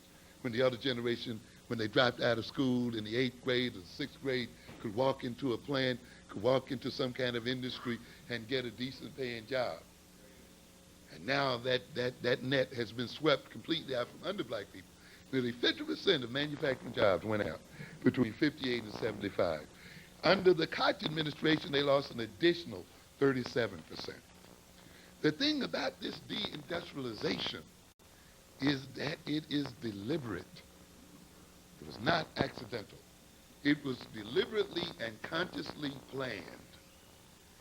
You had a bunch of foolish people who thought that all this country needed to do was to sell information and to process information, to ship its factories out to other places and work with information only. And thought that Wall Street and that gambling joint down there would be the basis for maintaining the economy of New York City. Foolishness, pure foolishness. A nation that literally does not tax industries and so forth owned by its own citizens once they move off the border of America. That literally then encourages and subsidizes the actual movement of industry out of the country. And in turn has a very liberal tax policy for foreign countries that own businesses in America. And that's why the Japanese call them children. Yeah, boys, foolish. White males are seen by them as it's just a bunch of foolish little boys. These people will be eaten alive by the Asians because they're so caught up in their racism and arrogance, they cannot see what is going on. We'll sum it up here then by saying then that there were many preconditions prior to the LA disturbances and other disturbances. And these were the history of the act that we saw occur there. On top, though, of these conditions is what I call the state of mind. You know, whites, as I've indicated, think that they are nonviolent people. They will measure their levels of physical violence with black levels of physical violence. And as I said, they run a statistical game. And they'll often get away with it because people associate violence with physical interaction. You see, so we talk about violence and automatically we think of murder, killing, you know, physical attacks and assault and so forth. But you see, when you're in power, there's another form of violence available to you. And when you're in power, you can call it by other names because power gives you the right also to define. And the power to define manipulates people's consciousness and blinds them to reality. And therefore, the ruling classes can appear to be even effeminate, nonviolent types. Wouldn't hurt a fly, but are yet the most violent people around. Because we cannot discount psychic violence. The violence against a person's mind. The violence against a person's perception of who he or she is. The violence that occurs from depriving a person of wholesome and healthy experiences that motivate and that provide the foundations for their healthy mental, social development as persons. Violence that motivates self-hatred. Violence that motivates alienation from the self and from the other. Violence that destroys initiative, that destroys persistence, that destroys the capacity of a community to organize itself socially and politically to act in its own interests. Violence that motivates many people then to engage in the self-destructive acts of drug addiction and other addictive forms of behavior. This is the most utter and the deepest violence of all. For often people can survive and respond and bounce back from physical violence. But the violence done to minds from the very first days of birth and from the very first years of life are extremely difficult to change. As a psychologist, as a person engaged in therapy, you come right up against the fact that it's usually those first 2, 3, 4, 5 years that are still working in a distorted personality. Those first 3, 4, 5 years that have driven a person insane, made them neurotic and maladjusted. And sometimes it takes almost another 3 or 4 or 5 years to even begin to get them on the path to healthy adjustment and behavior. A type of violence that breeds violence in itself and makes it appear that violence is self-initiated. And it's the type of violence you see that whites have visited on blacks so that they can stand back and say, we are not hurting them, we are not killing them, they're doing it to themselves because they've hidden the foundational violence, and that is the violence against the black consciousness and the black mind in such a way then that it expresses itself as black on black violence. This is the violence that comes, as we talked about earlier, from protecting black people is the major problem in this society. And this type of violence creates a sense of vulnerability and insecurity, a sense of dread, and a sense of threat. It is this kind of violence that makes us wonder as black people if we are not slated for genocide. It creates then in us a state of mind, an offended sense of justice, an offended sense of self-image, self-esteem, self-confidence, a sense of powerlessness, a sense of incompetence, a sense of the inability to influence and control our environment, a sense of not being respected, a sense of social and self-alienation. And it is then the coming together of this state of mind with the material and other conditions I've enumerated earlier, this underlying anger and this underlying frustration, this underlying and chronic sense of self-dissatisfaction and dissatisfaction about the whole state of the country and of the world, that a seemingly small event in the eyesight of whites, the rendering of an obviously unjust decision, serves as a spark that leads to an explosion. But they take us as fools. They think that we have not registered all of the prior injustices. They take us to think that we have a memory that does not include those injustices, and one that says, you must stop here, and we're not going to let you go any further. We are going to end the injustices that you have been visiting upon us. These people think that they have set up a system of domination wherein they can hide their injustices. Except that domination itself is an injustice. I have to say one thing here, and I sort of have stated in other forums, when I've seen our people respond to Pennell and respond to the other injustices perpetrated by this government and by its courts,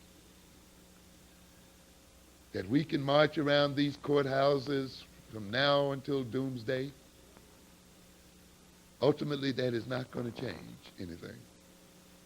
While we must protest and let the system know that we object to injustice, we cannot let this be the end point of our protest, or else it will never stop. We will be protesting forever. Sometimes I'm a little disappointed by leaders who keep marching us around these courthouses and who keep talking about justice, no peace. Because there's this assumption that they can permit the white male to remain dominant in this system, that they can permit the white male to maintain his monopoly on power. And at some point, in some way, he will be just. They do not see the contradiction that it is injustice itself that is the foundation of a monopoly on power. That it is injustice that makes the monopoly on power and domination what? Possible. And that you cannot leave a people in power and with a monopoly on power unless you leave in place an unjust system. So ultimately, if you are to get justice, if we are to get justice, we must remove the white boy's ability to be unjust. Because as long as he has a monopoly on power, he must engage in injustice to maintain it. And this is the basis of my conferences on power. Some of you may have heard me at the slave theaters. I laid out this thesis. We may explain and reasons why whites are what they are and why they do what they do. We can talk about sun people and ice people. We can talk about people protecting their genes, and these theories have validity, so I'm not attacking their essence. We can lay out all kinds of explanations. But from my point of view, the reason why white folk do what they do is because they can. It's because they have the power to do so. And all our explorations as to why they are doing it, how they came to do it, and talking about their cold, icy natures, or talking about their protection of their genes, is not going to change this fact. It is the nature of the power relationship between African American people and European American people that makes injustice possible. And therefore, if we are to end this injustice, we must end the power of these people to be unjust. And therefore, the thrust must not be asking them for justice, but breaking their arms and making their being unjust impossible. And consequently, the focus of our attention and energy then should be on the development of power and the creation of power. And instead of studying too deeply their psyches, we should study power as subject matter, its development, use, and application. For power is the very essence of life. No life is possible without it. And to ignore power, to ignore its development, to ignore its appropriate use, is to ignore life itself and ultimately invite death and destruction.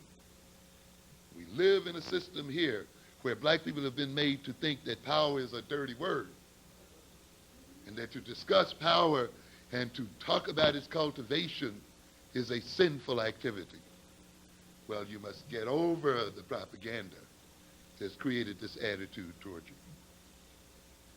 We will end it here then and recognize that the LA situations were types of revolutionary activities and possibly pointed to revolutionary change. Not all revolutionary acts or acts of revolt are successful in forcing policy changes, much less in overthrowing governments. Mass uprisings not aimed at revolutionary change, which have little or no ideological content, no plans for general reforms, are subject to failure. Revolts are easy targets. Such revolts, that is, revolts without ideological foundation, without ultimate plans and purposes. Such revolts are easy targets for existing power structures.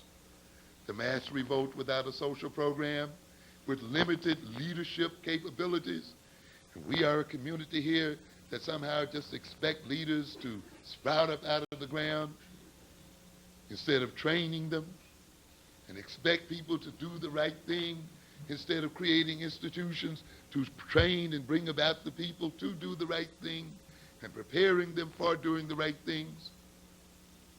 Revolts generated by people who take this approach to power will produce then leadership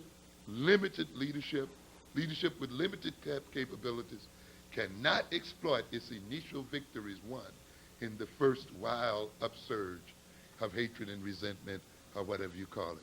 You cannot what? Capitalize. I saw some people rejoicing in the Crown Heights disturbances, thinking at last the millennium had arrived, that out of this would grow a revolutionary change in New York. I'm sorry I had to object, because I did not see the ideological foundations that would become vehicles for that change. Victorious in the battlefield, its participants can only appeal to the ruling regime to set things right, to revert to the old just ways of doing things. And we see that again. After the riot is over, we even use the riots to plead. See, we told you we were in trouble. We told you you wouldn't listen to us. Those kind of riots will not go anywhere. And hoping for more of them and talking about deferment will not take us anywhere unless they are ideologically rationalized and founded. In the circumstances of these riots or these so-called revolts, without ideological foundation, without a revolutionary rationale, without revolutionary goals, and by this I mean without the intent to reverse the power relationship in the society, to remove the power from the hands of white folk and white males and place that power in the hands of black males and in the hands of black people. This is what I'm talking about when I talk about revolution. A change in power relations.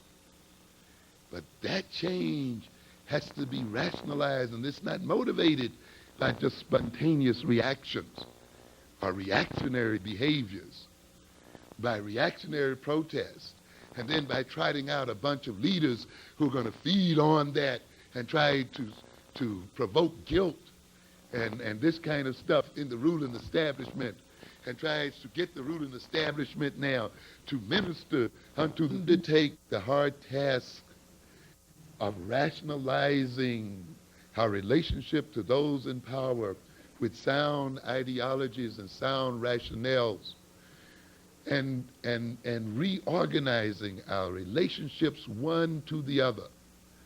Because ultimately, power is a system. Power results from the alignment of people relative one to the other. Power then involves types of relationships people have one toward the other. Ultimately then, if we are to truly revolutionize this country and truly protect ourselves as a people, we must truly revolutionize our self-concept, our self-perception, revolutionize our history, and be committed to revolutionizing our future. Thank you very much.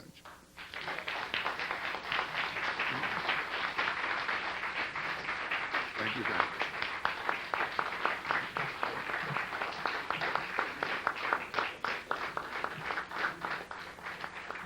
Hey, Dr. Amos Wilson.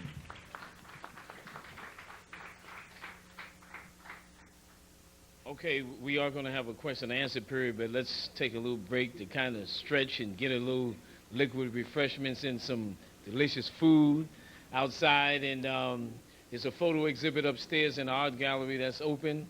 And do get your sweet roots over here. And we have some buttons and T-shirts also.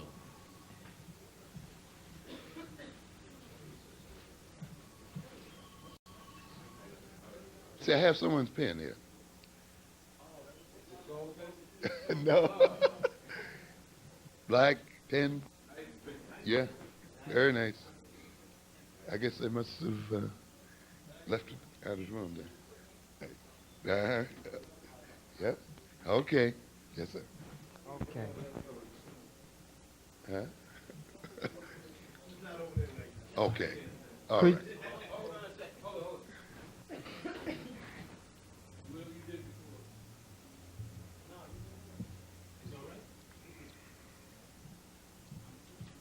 Mhm.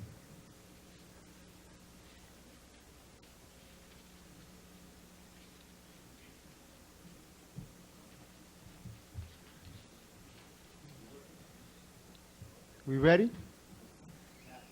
Okay. Could you explain to us the effects of propaganda on African American people that deliberately use propaganda, that helps to create the false state of consciousness that many of our people are in? That one of the tools of power that are used are propaganda. Okay. Well, of course, that's a very broad question, a very broad issue.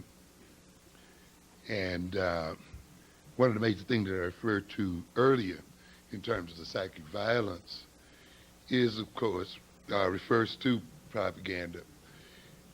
Propaganda relating to the concept to propagate a particular view of the world, a particular view of reality, to try to create a particular consciousness, mainly through the manipulation of information and through a biased interpretation of information.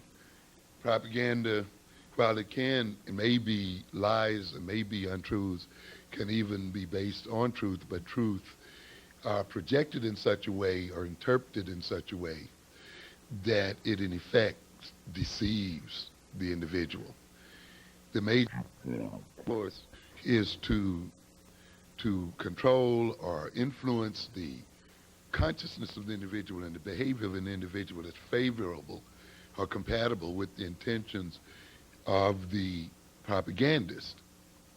And certainly our experience here in America has been a situation infused with propaganda, by propaganda. The whole slandering of African history and culture, of course, is a propaganda campaign that started from the very beginning, even prior to enslavement, that continues up to this day. The inflation of European history and culture, the inflation of the European pretenses to being civilized, of course, engage propaganda. I have argued to a great extent that the European, being a minority in this world, maintains his power through deception, that is the key to maintaining his power, that is deceiving the people and reversing their mentality and reversing their minds. Of course, propaganda becomes even more effective when the propagandist is successful in preventing contradictory information from being spread, has the advantage of the control of media and has the advantage of being in control of information and of being perceived as an authority and as the validator of truth and the final word. And all of these things we see in this country and even on the globe period have been pretty much accomplished by the European. Now, the thing that we're going to concern ourselves with in our power course, of course, is not to look at ourselves so much as the victims of propaganda. We are going to look at propaganda in terms of how we are going to use it against others, how we can develop propaganda and how we can propagate our ideologies and our perceptions as a people, how we then get our information to successfully contradict information that is creating the kind of consciousness that we are battling today. We are going to look at the propaganda instruments that are made available to us, and there are quite a few made available to us that we are not using nearly as much as we should as people. Of course, the inclusion of things like the changing of the so-called curriculum, the establishment of the African-centered curriculum is what we call good propaganda. It is what I call psycho-inoculation. If we say that to a good extent our behavior is rooted in self-alienation, being separated from ourselves, not knowing ourselves, having negative attitudes toward ourselves as a result of another group projecting negative information, hiding information, biasing information, then, of course, one of the obvious answers to this kind of attack is for us to have sound and solid information about ourselves, a sound and solid knowledge of a history of ourselves and the history of our enemies, and to educate ourselves and our children in terms of how propaganda works, how it is used against us, how the media seeks to manipulate us and these kind of things so that despite their propaganda campaigns, we can resist them successfully. Ultimately, we must reduce the authoritative stature of the white man. We must raise authorities and authority figures within our own communities so that the final words will rest within the community and not outside the community itself. We see the good use of propaganda in the Nation of Islam and Elijah Muhammad and other groups, and we need to study them from that point of view under Marcus Garvey and people of this nature. So we have plenty of good examples of the effective use of propaganda and how it can be used for our interests instead of against our interests. Yes, ma'am. Good evening. I think I'll have to hold this. Mm-hmm. First, I'd like to thank you for being so clear on your topics. You're able to bring things to light so that we can break it down and see it, and we can relate it to our lives and our everyday way Thank of you. living. Thank I'd you. also like to, in the same breath, thank the African Poetry Theater for bringing you as well as other informative lecturers. My question for you is, the only thing that I was not too clear on was when you mentioned that if we purchase our own homes, Mhm. that it helps to aid the federal government. Is there perhaps an alternative? Because what I'm looking at is, you had also mentioned in the same token that it is good, on the other hand, to have your own homes, because in that case you're able to build a community and make it your own. So perhaps you can break it down to me a little bit. What? Yeah, I'm not advocating the not buying of homes, of course. What I was trying to get across, the idea I was really trying to get across there, was to get people to understand that when they buy homes, and buy suburban homes and other things, I wanted to disabuse them of the idea that they are not getting government aid. You see what I mean? I have nothing against black folk getting money from the U.S. government by any stretch of the imagination. The problem is often when you look at the history of housing and you look at the history of support for the buying of houses, the very federal government that has subsidized housing by other people have agreed to discriminative statutes and approaches that has prevented black people from receiving these entitlements. And so more what I'm looking at here then is that we recognize that the government is supporting to a very great degree far more than poor people, so that we recognize that blaming poor people and cutting people off welfare and those kind of things as a way of solving problems is not the problem. That if America is going to solve its problems, and I'm not really that concerned about it in this sense, that what it requires is that people look in their own front yards and see to what extent they themselves are also a part of the problem, and confront face to face with the fact, with the issue as to whether they're ready to engage in self-sacrifice before they require the sacrifice of others, and so forth. And that we as black people also come to get a deeper understanding of how this government manipulates the housing markets so we can take advantage of it in one level, but also so that we won't be duped into self-condemnation and in condemning each other because we are ignorant of how the government is used and how that white middle class especially uses the federal government.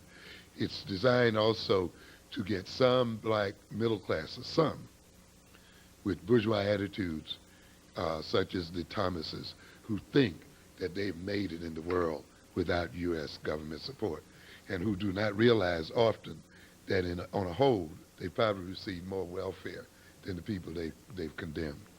So then perhaps another question I might have for you is there perhaps an alternative that we can do in order to not only help ourselves in order to build up our communities and our own personal selves, but as well as to continue to help those who are in need, aside from, the regular things that you do in terms of just aside from donating to the church, but rather come to an association such as this where you can give money or just in turn give back to the community, period.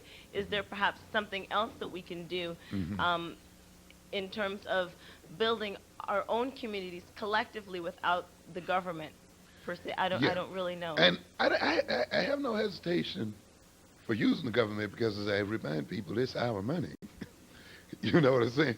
If you're paying taxes, and we've given all of this free labor and all the other kind of stuff, we shouldn't hesitate to get the money. Okay. Okay? Because I know some people, they want to back off. Of course, you don't want, though, to become prisoner to the government, and you don't want the money in such a way that the government dictates policy, and I can understand that.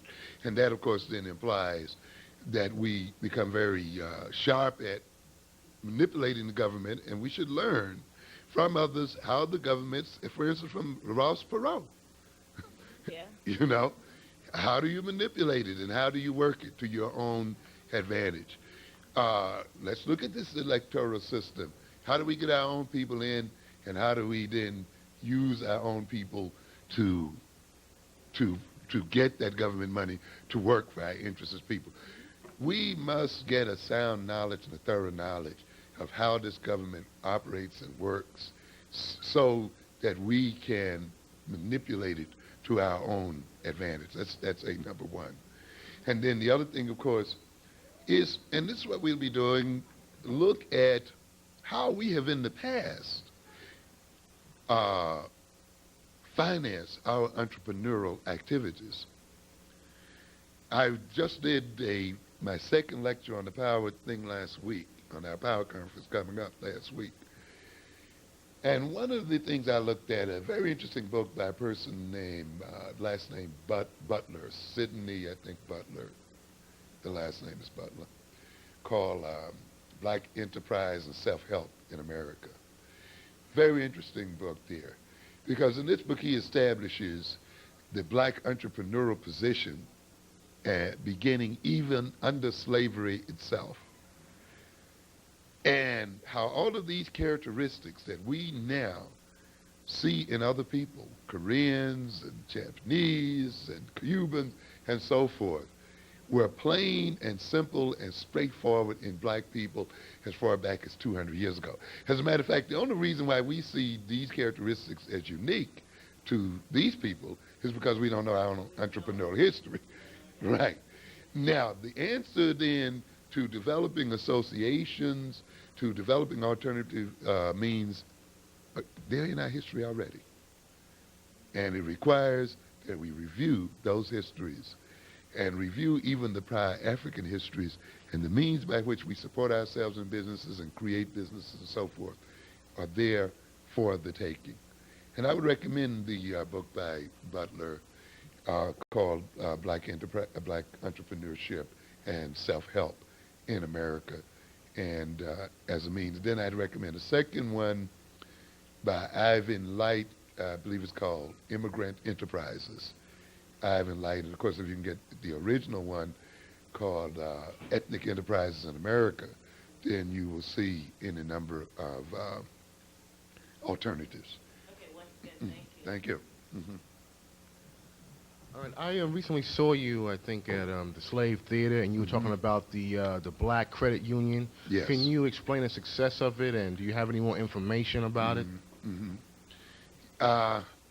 Yes, at that time, the organization that I represent, the Pan-African Research and Development Foundation, is seeking to establish a credit union because we believe that this approach is more compatible with our purposes as a people, because the members of a credit union are its owners and are its shareholders, and they determine very directly its policies.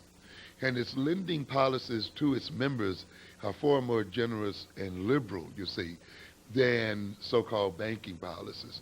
I have argued, for instance, that there's no such thing, in a sense, as a black bank, particularly as a black commercial bank, because in achieving that charter, the federal regulations and so forth are on it so stringently until really you're not free to lend your money as you see fit.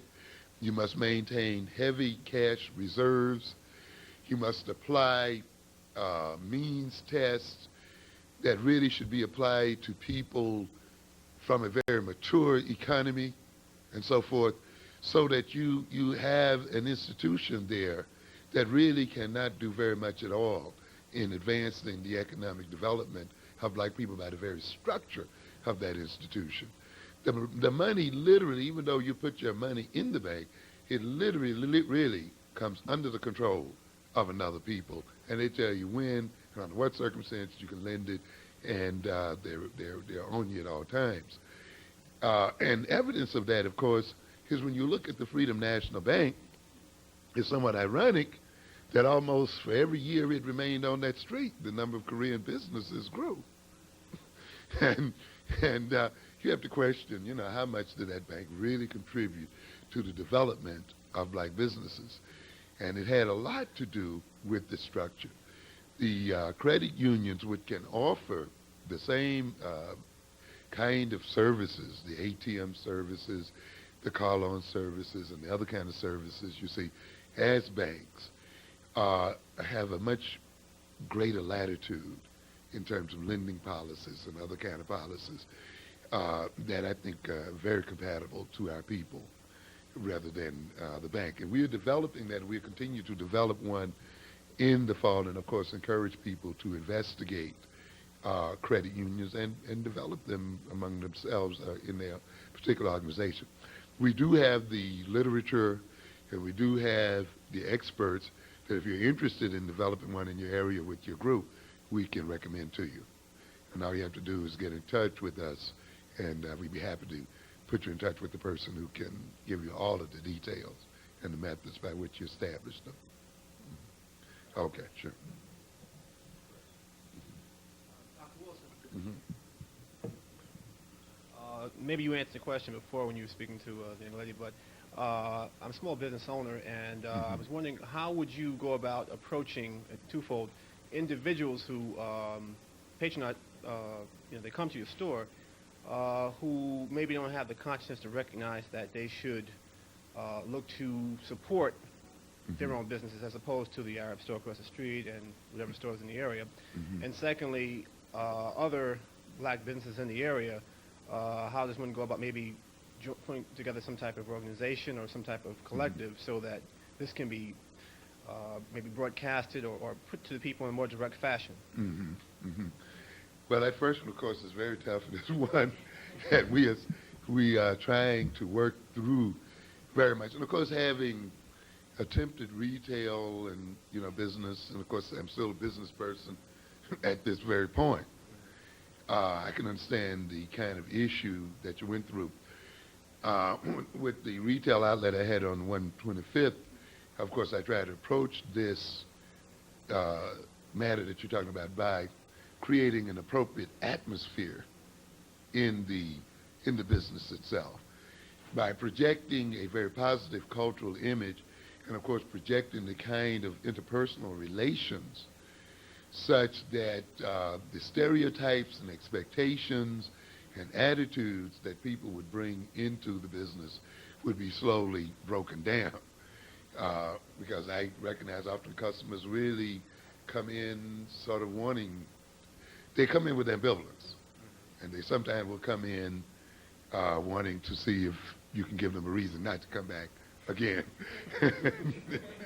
And of course, we have customers who often are invested in your failure, you see. And these are the psychological realities we have to face too, in the sense that they've often made excuses for their own lack of entrepreneurial drive. They've come to believe the propaganda that we are not business person, that a black person just cannot succeed. And in a sense, your very being in business and succeeding contradicts their notions and their rationales. And in a sense, in a paradoxical sort of way, they feel validated when you do fail. And so they will represent a challenge to you. And this is why, of course, you're being aware of this means, of course, a high degree of diplomacy and a high degree of patience with these individuals but not preaching, you see. Sometimes it'll take 1-2 years before these people are finally broken down. But sooner or later, I find I wait for people to ask the questions. Our people are going to stand back and look and see if you make it for 1 or 2 years. And interestingly enough, you're dangling on the string because they wait to see if you can do it. But you have to hang in there, and often then you'll find they'll come and ask when. And that's your opening. How, you see. And at that point, you can introduce your philosophy and your ideology of success and so forth, you see. Your very success establishes your authority to speak on the issue. And sooner or later, as you get to know people and interact with people who will invite you to groups and other kind of things, at that point, you carry the authority of a successful person, and you listen to, and you begin to slowly change the consciousness of people around you. The organizing of other people is another difficult one, too, because we have absorbed American individualism so deeply. And it is still something that you have to take very slowly and agonizingly and not get upset when people backslide and play around. It's a situation like any good salesperson, which you have to be as a business person. You got to keep cultivating them, and it may take some time to cultivate them subtly and gently. But of course, again, your business success, the atmosphere and the nature of your business, the word of mouth that flows from that business often can be used to stimulate others to begin to sort of move in your direction, or makes them more responsive to your approaches. I think it's very important, though, that you have gone a distance in developing plans and mechanisms and do the groundwork and the spade work. Because my experience is when you approach our people with vague ideas and kind of vague concepts of what we ought to do, and then as generous as it may sound, where you want to sit down and all work out the means together, you lose people very rapidly. My approach is to pretty much have your program laid out and try to recruit people to the program and have that program set up in such a way that its benefits are fairly obvious and they occur pretty rapidly, so that the leave the association is a loss at some cost to them, rather than just sort of. And unfortunately, you're going to have to do a lot of the hard work yourself at the beginning, because as soon as you start making assignments and committees, people disappear. So, and don't be afraid to take the 1 or 2 years it might, take you to really set that thing up. But people like to join on what they see as a good possibility of success. And so try to sell them a package that convinces them that it has a good chance of success. Thank you. Sure. You've written a lot about IQ testing. What age does that first test take place? And is that a mandatory thing? Depending on the institution you're dealing with. Like the public schools? No, the IQ is not a mandatory thing in public schools, even though it's mandatory in some private schools as a part, depending on the level of exclusivity, as a part of their admissions policy, you see. But otherwise, it's not really the gatekeeping, instrument it used to be, where the student would have to pass on this thing, but it becomes a value too, because sometimes it's used by school psychologists or others to try to evaluate students who may have problems. Sometimes it's used by administrations, students, or some form of IQ test, because it may be hidden in other forms, as a basis for tracking and putting students in different class tracks, fast, slow, this and that. So is it best just to avoid those tests? You can avoid them, particularly if they are being used incorrectly, and they're being used as a means they're being used unfairly. How would you? And at this point, though, I don't think you would need to really worry about them in the sense of their misuse, because in the normal run of things, you really don't run into them that way. I emphasize the IQ test as a very rough measure of intellectual growth. It does not define intelligence such as pure innate intelligence, but more as an indicator of learning experiences that an individual has had. Obviously, the tests are culturally biased.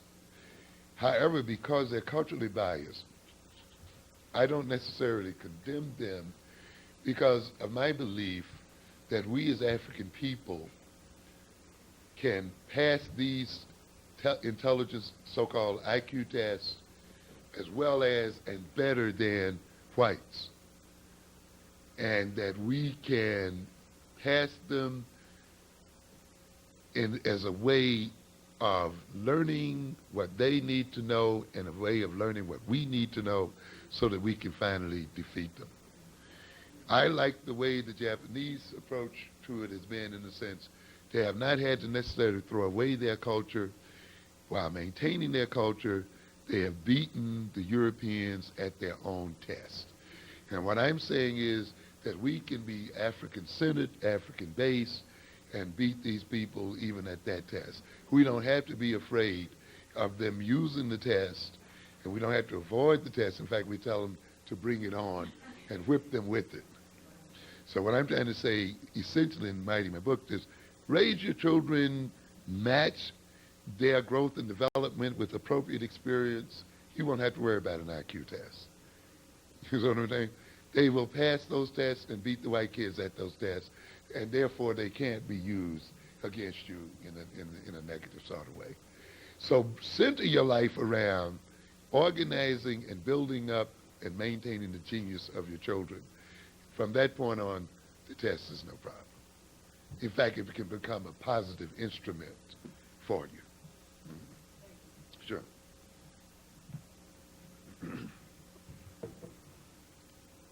Hotep, Brother Wilson. Hotep. I was watching the news and whatnot, and I've noticed that the violence that occurred with the Hasidic Jews and the African American community last summer, and a lot of violence that started off throughout a number of American cities when the Rodney King verdict came through. And I was thinking about what you said about how the European could stop this. And I was wondering, would it at all be possible for the European to create certain conditions in a number of African communities in America that would incite such violent reactions of that magnitude, and then declare martial law to squash that? And then their rationale for declaring martial law is the violence that transpired, and then just, commit genocide with the pistols. And I was wondering, how could that strategy be prevented, or how could we inoculate ourselves against some type of strategy like that?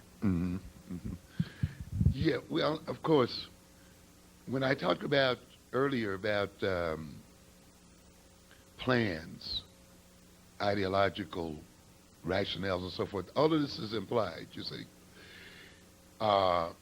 The thing that I emphasize a good deal when I'm trying to get across to our people of trying to push a revolutionary program and deal with counter-revolution is, of course, always the asking of the what if question, and developing as many contingencies and fallbacks as possible to think the unthinkable, you see, and prepare for those possibilities.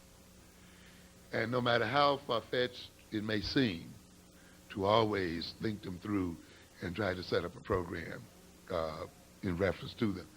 Certainly that is a possibility, And of course, this kind of thing has been used in some instances before in terms of what we call the agent provocateur, where a person is planted within a group, and their purpose is to deliberately provoke that group into some kind of action so that the group can be arrested or crushed by the police.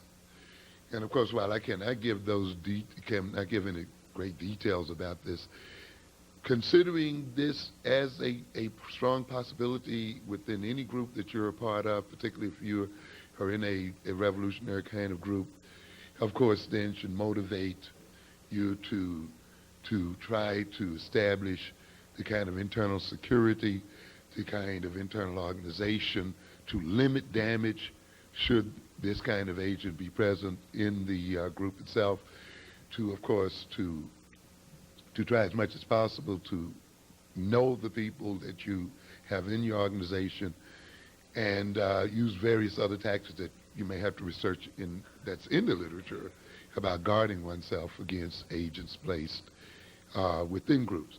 The possibility, and of course this is implied in Black on Black, that the criminalization of the black community to a good extent is in part a rationale to set up a later movement against that black community. This means too, in addition to trying to screen the people who join you, and trying in some instances to reduce the amount of contact between the members of your organization. So in a way, if one cell ever gets caught, it doesn't destroy the whole unit. In addition to this, of course, it means strong training and strong indoctrination, and the kind of indoctrination that tests the mettle of people and tests their loyalty, and it requires discipline. And it requires leaders who can maintain discipline within their group and who can establish some kind of discipline and control of communities and neighborhoods. It requires the kind of coalitions, you see, that don't let neighborhoods and communities, and the kind of relationships that don't let neighborhoods and communities get out of control simply because there's something that's strong there. This is what we're talking about when we talk about the study of power. And it's this kind of study that we're going to engage in the fall to deal with just those kind of questions, so that we will not be reactionary, but we will be proactive as a people. Thank you. Thank you. You're welcome. I appreciate the African Poetry Theater bringing you, Dr. Wilson, to our neighborhood. My question is how we turn modern day technology like computers and video to our advantage. Education. One recent example is that Sister Soldier, Slavery Back in Effect. I think that was a very positive example of it, how technology can be used for us instead of against us. Like the TV set being used against us every day. I remember, and I use the example sometimes of the episode I saw in the TV series Kung Fu, and I talk about that scene where he was facing a man who had 2 pistols, 2 bandoleros, 2 knives, 2 rifles, all of this kind of stuff. And of course, he was unarmed as usual, and he made the statement, your strength is your weakness, you see. With all of that stuff is going to really be the cause of your problem. You got too much of it, and by the time you try to deal with it, you're going to be done in. And when we're in a similar situation, you see, with this country and with the technology in this country, you see.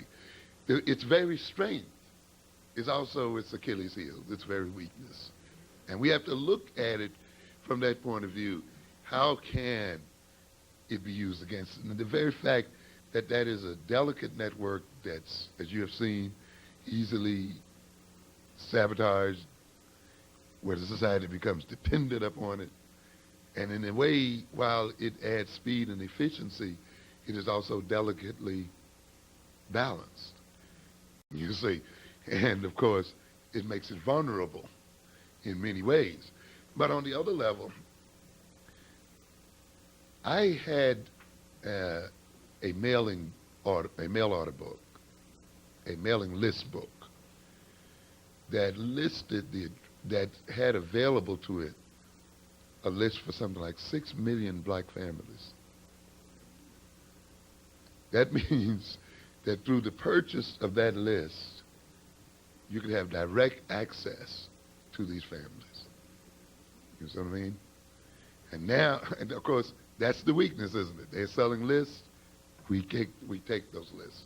The Republican Party was very effective. One of the reasons why it's been very effective, is because it has this guy named Vigory, whose major power is the mailing out of letters, of getting that mailing list and sending those letters to millions of people overnight. And this is a technology then that we have not used. That means that we have a very direct route until I guess they close the post office. But a very direct route of what? Of communicating with families that can go around TV and other kind of thing, send literature, can start movements, and even hide the leaders of the movement behind very interesting information. Of course, they have distribution points for the videotapes, audio tapes, and all of the other kinds of things that this technology makes possible for us. That computer, of course, can list all of those names and what? Print them out on the letters, print the letters out, run through a machine that folds them, stamps them, the whole thing, and you can send them out.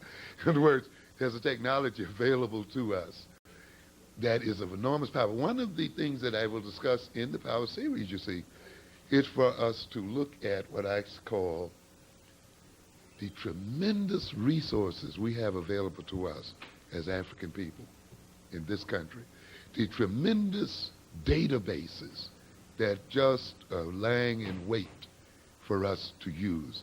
People like yourself with knowledge of computers, with knowledge of information storage, retrieval, and so forth, then become part of associations and organizations, computer network systems, electronic mail systems, so that any kind of information that needs to be spread across this country can be spread across it by any number of means rapidly, an organization set up.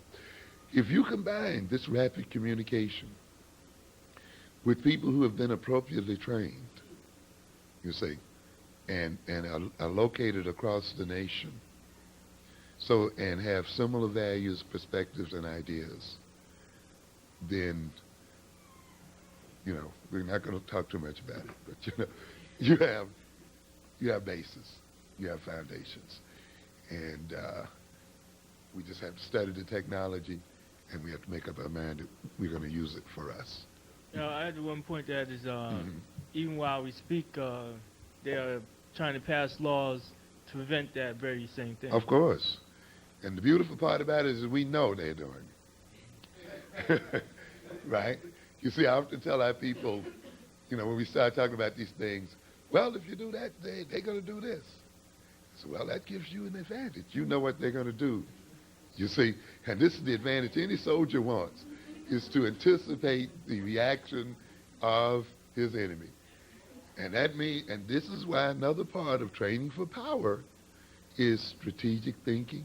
And you heard of feints and fakes and all kind of moves, right?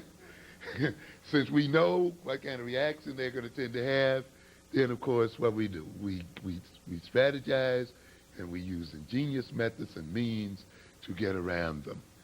And since we know, we can anticipate. And that gives us the possibility of working alternative means and routes. But then when we talk about power, we are talking about power ultimately that must in itself influence the lawmaking process in this country. So when we're talking about power, we're not just talking about neighborhood, you know, mom pop store kind of power. We're talking about a power that goes directly into the U.S. Senate and House of Representatives and influences and blocks the kind of legislation that works against our interests. That has to be developed as well. Okay, I must ask for my pen back. Oh, yeah, good. I was calling for you a while ago. Right. Okay, good. Great. Mhm. A number of years ago, you lectured at First World. How you doing? It's been a while. Good. And just prior to your lecturing, they showed the film Cradle of Civilization. Yes, right. Yes, I Now, recall. Of course, we were all impressed with the comparisons between the African and European child. Number one, could you go over for those who might not be familiar with that, briefly, if you don't have time, Sure. of how the differences between the development of the African child and the European child? And number two, could you give us, in your opinion, the long-term implications of developing a generation of African children who grow up in peace and security and harmony, and the type of leadership role they will take? Peace, security, and harmony with whites? No, for the future of African people. Their role in the future of African people. Okay, yeah, because I probably misunderstood you. You said who grow up in peace, security, and Well, in other words, if we create the conditions for them to grow up Mhm. in peace and security, Okay, what type of role will they play? okay, I understand. All right, then. In the current book, Awakening the Natural Genius of Black Children, we add some more information that was present in the developmental psychology of the black child. And the thing that we recognize, and that has been recognized, is the fact that our children grow and develop at a much more rapid rate, or significantly more rapid rate, than do white children. Of course, the thing that we have to recognize is this is premised on the fact that our peoples and the bodies of our people have been developed to adapt to particular climatic and other kinds of conditions. And it's a little surprising sometimes that we kind of expected them to duplicate other ethnic groups. I think it's because we found that comforting. But when we look at this child, we find it doing things on the very first and second days of life that it will take the European child a month and a half to do. We find it doing, and we're not only talking about so-called motor behavior, we're speaking of psychomotor behavior. Behavior guided by psychological intentions and psychological purpose. So they are physically developing more rapidly. They're going to walk much earlier, they talk earlier, they're going to get a sense of self-awareness earlier. Their social relations with their caretakers and others develops at an earlier rate. They are born intellectually in advance of these children. And what makes this very powerful is the fact that we know babies and are learning machines, and the learning takes place in the womb itself. And that these children, at their advanced development then, that's why I was emphasizing earlier, that if we match their growth and development, we can maintain that advancement that they have. I do a long list of childhood capabilities in Awakening the Natural Genius of Black Children, are just what babies are capable of doing. And this is basically research with so-called white children. And when we extrapolate in then what the advanced development of black children, you're talking about children who get a sense of competence in the very first days and weeks of their lives. They get a sense of intentionality in the sense that by arranging mobiles over their cribs and placing them in a position where they can actually influence them in a definite sort of way, they can get a sense of intentionality, a good sense of cause and effect. Even they are able to categorize and to some extent conceptualize. We found that their memory is far longer than we thought in the past. All of these things are available. You see, the major thing that has worked against our children is us as adults not having faith in their capacity and believing European propaganda about them. So The thing that costs our children, of course, is our lack of knowledge of their unique developmental psychology, which means the knowledge of ourselves as a people, ultimately. The other thing is our not having an intentional program that says we are going to train them for power and train them to end white domination. Because it's very important to have an intentionality, you see. And then to express that intentionality through relationship with children and through education, because it is intentionality that really determines the quality of learning, that serves as a motivational base for learning, that determines the nature of human relations and all of these things. So it's very important that our parents not only get a knowledge of these children and their stages of development, but that we have real political, economic intentions for them and apply those through our interactions with the children. This intentionality goes into your next issue there, you see. And that is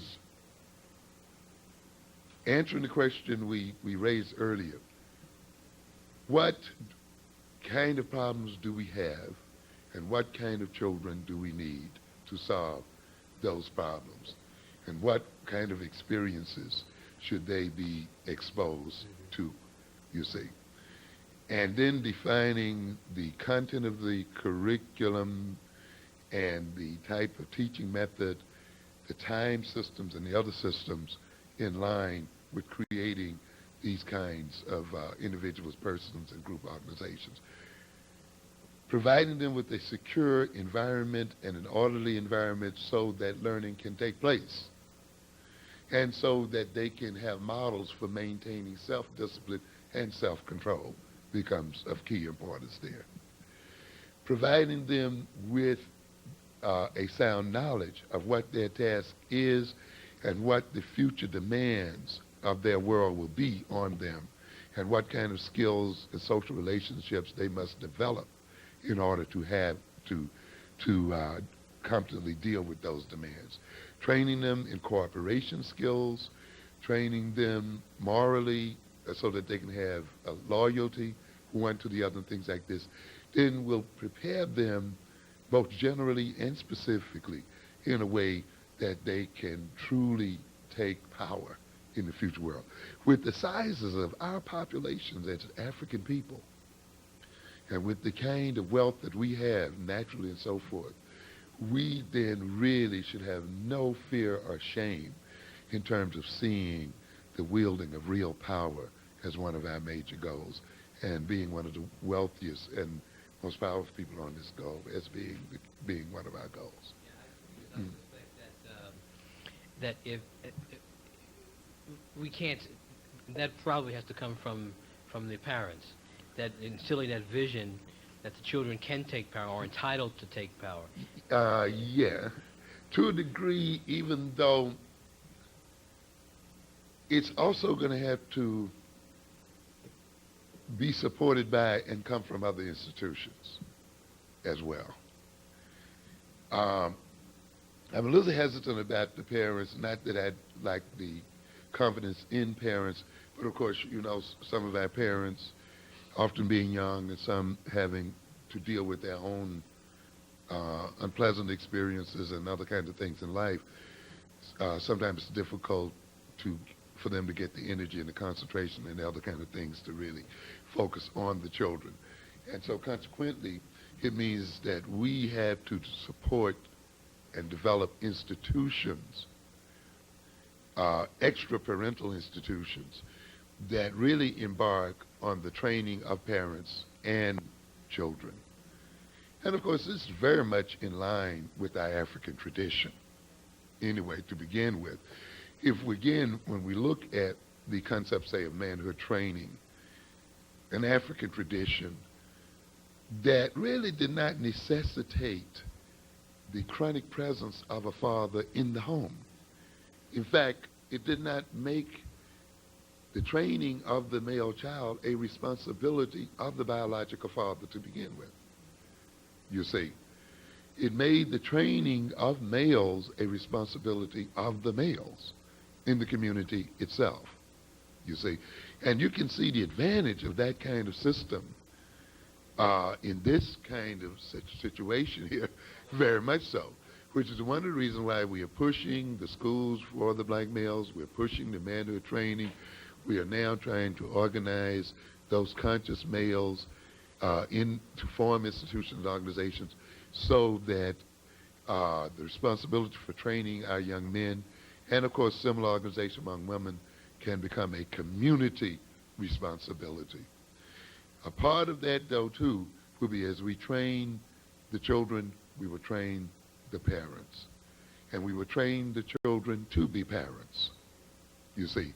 So in the future, as we train them, we can then rely on the parents more heavily to create the kind of children that we want and need. Thank you very much. Thank you.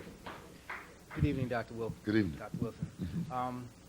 I wanted to ask, I think, two questions. I want to touch on those. I want you to touch on those topics. One, many of us may be old enough to remember some of the Walt Disney movies. Remember the ones where they were, they were doing all kinds of experiments, and they dealt with the one where they had the monkey, and they were dealing with the sleep teaching technique, where they had the headphones on. Oh, the this monkey. was a movie, not a cartoon. Right, this was a movie. Okay, right, no, this was I the didn't. movies. They used to have these crazy movies. Unfortunately, I don't see Walt Disney's movies, but go ahead. Right, but now in this one, they had the monkey, and they were trying to teach the monkey to do certain things. So one of this kid, this young guy, had developed a sleep teaching technique where he had a tape recorder, he had headphones, and when the monkey went to sleep, at night he would play whatever it is, the information that he wanted the monkey to deal with. Right.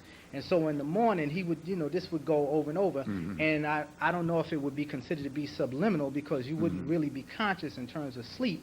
But at the same time, the information would be entering into the subconscious, right, while you were sleeping. So the monkey would get up and they would test the monkey on the information, and the monkey will have assimilated this information. I want to maybe to speak on the importance of maybe us in our homes, right, applying some measure of subliminal seduction with our children, because sometimes the only time we have control over certain aspects of the environment, even within our home, is at the time when everybody's asleep, right? Okay. Another time, right? Okay. And another thing also is the idea of, let's say, for example, for we as a people, we have not been controlling our economics, yet we've been generating it. That means that somebody else has been controlling it. That means that someone has written into their budget and into their activities and expenditures counting our money also. Yes. So now at the point where we wake up, just before we wake up, this person is used to having several extra $1 billion to do with as they will. And since they know that we're not conscious of certain qualities in terms of life, because we're not conscious of ourselves, they know that they can say, all right, even though they provided this amount of money into the budget, they're not conscious of quality, so we can give them this quality and they'll be satisfied because they haven't had for such a long time, and they'll be glad. Now we start to wake up, and we say, all right, you've been dealing with our money, and we thank you for that, but we're ready to control our own now. So now this sizable chunk of the budget now comes from out of their control into our control.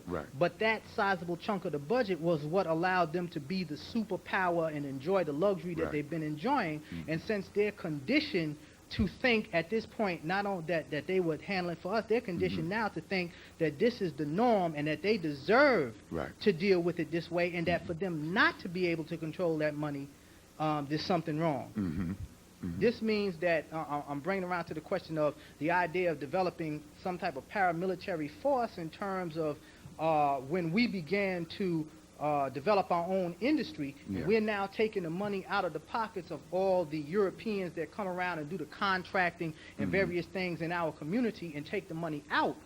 Now, instead of 93% of the money going out, 93% is staying in, and maybe 7% is going out. So now they come around and say, well, hey, you guys are getting kind of big now, and you're encroaching into our area in terms of business and services. We think that because it's been this way all the time, we think that we deserve our share. After all, we were taking care of things for a while. I think maybe we need to speak to that also. Okay. Yeah, all of those issues, of course, that you raise will be thoroughly worked through in our workshops on the power thing, because, of course, one of the things we will discuss is the power of the black consumer dollar, turning that consumer money around and recognizing the fact that others will often respond hostily to our turning it around. I've often said, you hear people talk about our reacting, say, in the Korean situation, saying, well, why don't you get your own stores and so forth. And, of course, you have to remind them, of course, you're really kidding about that, because, in a sense, your livelihood depends on us not owning the shops. And, of course, but that also makes us recognize, as you put it so well, that when we do make this move, we are going to be scandalized as reverse racists and all of the other kinds of things. And this is why, of course, we have to develop the psychological foundations and outlooks that will permit us to withstand this kind of situation. And we will have to develop physical means at times, if necessary, of protecting our interests. And this is not uncommon in America at all. I mean, you look at certain monopolies in this city and other places, and you again read the history of them, you will see often they were physically taken from other groups, and they are physically protected. It's been our hesitancy as a people to enter into this level of protection of industry and taking industry that is one of the reasons why we are in the condition we are in as people. The other possibility that we will consider is the possibility of intertwining ourselves so deeply in this system and getting wrapped into it and looking at, that's one reason why we want to study its economic weaknesses, you see, and study the means by which you can get into it and see if it's possible for us to get into it in such depth and with such thoroughness that these people cannot attack you other than they just tear the whole damn thing apart. You see, so before we sort of get to the physical force and other thing, we really want to explore other possibilities.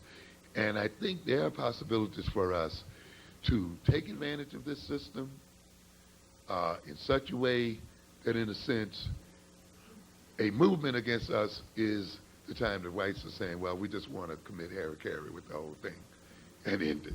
And so let's look at it in that light and in the other light. Consumer dollars are very powerful. A consumer dollar can make people dependent on you. Consumption is not only a state of dependency, it can create dependency, you see. Japan has no natural resources whatsoever, okay? And in many ways, its military power, you know, may not be as strong as the United States, or perhaps Russia, or maybe some other groups. But it's interesting to look at Japan's manipulation of its suppliers by making its suppliers compete one against the other, you see, and getting a number of suppliers for the same resources. They, in effect, control prices, you see, and make their suppliers fight each other and manipulate the market. So, again, what we'd have to do, you see, is engage in strategic thinking and look at something that at first may appear to be a weakness of ours and see in what way it can be used as a strength and be used to manipulate people as such, rather than separating ourselves so distinctly that we set ourselves up as a target, you see. It may have to happen that way, but I suggest, though, that we really begin to explore other alternatives and we really come to know this system well, because I think there are ways we can work it, you see. And the other thing about the subliminal situation there, I don't know, the research in that area is so contradictory. It's just hard to kind of make head or tails of it right now. And I don't know whether that's intentional, in that the powers that be don't really want people to know that this is a real power, or is it really the case that people can engage in very productive subliminal learning? Now, of course, that should be one of the projects I guess I'll really offer to the National Association of Black Psychologists. You know, so that we do our own research instead of reading other people's research, because they hand us nothing but contradiction about this. And the general tendency is that it's not as effective as we think. But what we really need to do is research it for ourselves and find out and publish this kind of information for our people so it can be used. You had a quick rejoinder, then we'll be through. Okay. Then this will end it. Okay. On the question of propaganda, earlier you was asked about that. I want your views on the use of Spike Lee as a folk hero. Also, his use of Malcolm X, which I feel is towards the disarming of the freedom movement by black people. You know. Well, I think you perhaps should express your opinion on that. All right. Yeah. Yeah. Well, I've become very suspicious of Spike. And I would admit that they had really kind of like sold him to me. You know, I thought the brother was real. But it's my understanding that Spike Lee was on Our Voices, which is a TV program that comes on BET, aired by the sister named Bev Smith. And I understand that he told Bev Smith that it was his belief that the Nation of Islam had assassinated Malcolm X, and that he intended to portray that in the movie. Okay. At the same time, I'm understanding that the movie was basically financed by a group of white Jews who are, as I understand, the enemies of Louis Farrakhan and the Nation of Islam. Okay. I feel that if Spike does go through with his promise of portraying that in the movie X that the Nation of Islam assassinated Malcolm, I think that would be bad for our movement. I think it would be divisive. Also, as a result of that, or maybe even a little before that, really, because my brother Patah, who's on the sound over there and doing camera, had pointed out to me some time ago. We start taking a look at Spike's movies, okay, and we personally feel that his movies are problematic, even from Bed-Stuy Barbershop, We Cut Heads, on through She's Gotta Have It, School Days, Do the Right Thing, More Better Blues. So given that background of filmmaking, I don't trust Spike Lee, you know. So what Jungle Fever, right.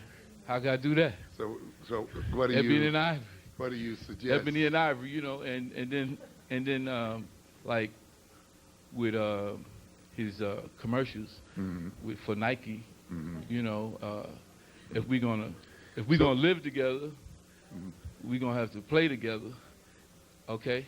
So what do you suggest then that people do about it? We'll turn this around.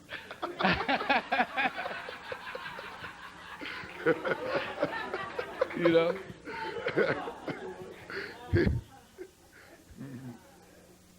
I don't know what to do about it, brother. What should we do about it? I mean, I think we just need to take a look at Spike. We need to become hip to him, and I think he's the major media propaganda tool right now. And I want a deep psychological analysis on it. Well, I wouldn't like to disappoint you, but I'm afraid that I spend so little time thinking about Spike Lee. And,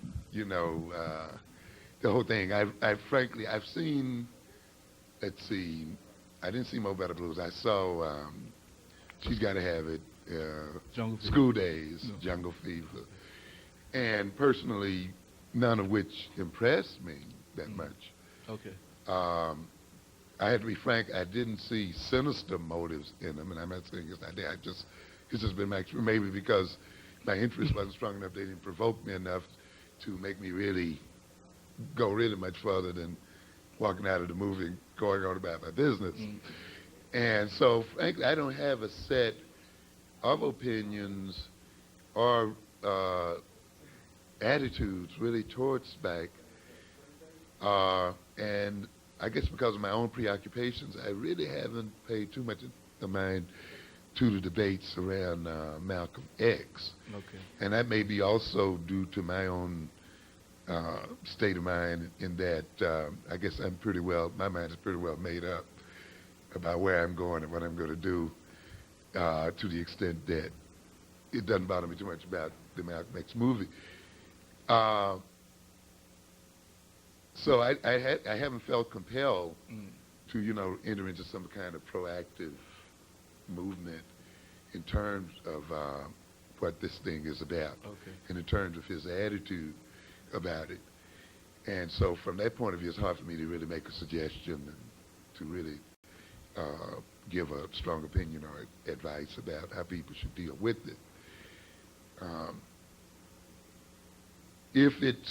I hope it will, of course, give a positive image of Malcolm, and it has a positive effect on black people. I will give SPAC the benefit of the doubt that he's trying to do that. I think SPAC has enough sense to know that he just cannot come deliberately and insult black people. He may make a mistake in thinking that he's not doing so and do so, but the source of his bread and butter, even though he may be financed by the other people, is still that black audience. And from the things that I've seen, I still will give him the benefit of that he will try to do a favorable thing. It may not work out that way, but I'm willing to say that his intentions are not malicious, you see. Now, maybe being taken advantage of in some sort of way, certainly, that can happen. But at this point, because of my frank lack of knowledge and study of what SPAC is about, that's about as far as I can go. The other thing that I could say, whether the Malcolm X would be negative or positive is certainly nothing new in the history of black people. And Malcolm X will, if it's a negative movie, would be one among hundreds or thousands. And I have the faith in African American people that a negative Malcolm movie is not going to be a final death blow to black people's minds or to where black people are going. And I have the faith that if it is negative, we will turn it around and use it as a base for motivating our people in the right direction, and use it as a base for clarifying our consciousness even further and turning the key to operating in this society, whether the sources that operate against us flow from people who look like us or flow from people who don't look like us, is to subvert negative intentions into positive outcomes. And what I would focus on more than anything, unless you're just going to blow up the movie in the can, is that let's wait and see what happens. And when we judge it and see what happens, let's move into action if necessary to counter its effect. And let's turn it around to our advantage, whether it's positive or negative at this point. I don't know what we will gain by getting into a big dogfight over a movie we haven't seen. We don't even know what's going on in it. And I don't really see any great advantage served by getting into a big scrap, public scrap, at this point about it. We'll survive Spike Lee. Okay. You know. I hear you. So I'm willing to see and look and see and let the chips fall where they may. And we'll deal with it when the time comes. All right. Thank you very much for your thing. One thing, I was asked to ask you where your power classes are going to be. We will be announcing them. Of course, you'll get the flyers around here. But it looks, because I'm writing the lectures out before I do them, at the rate I'm writing them now, it looks like September, in that range. Okay. Okay. Thank you. Thank you very much. Thank you for your attention. Thank you. Thank you. Again, Dr. Amos Wilson. Okay, did you get a book autograph? Got some copies still left over there. Here's the opportunity to do that. And hope to see you again. And we'll be starting our series again in the fall for lectures.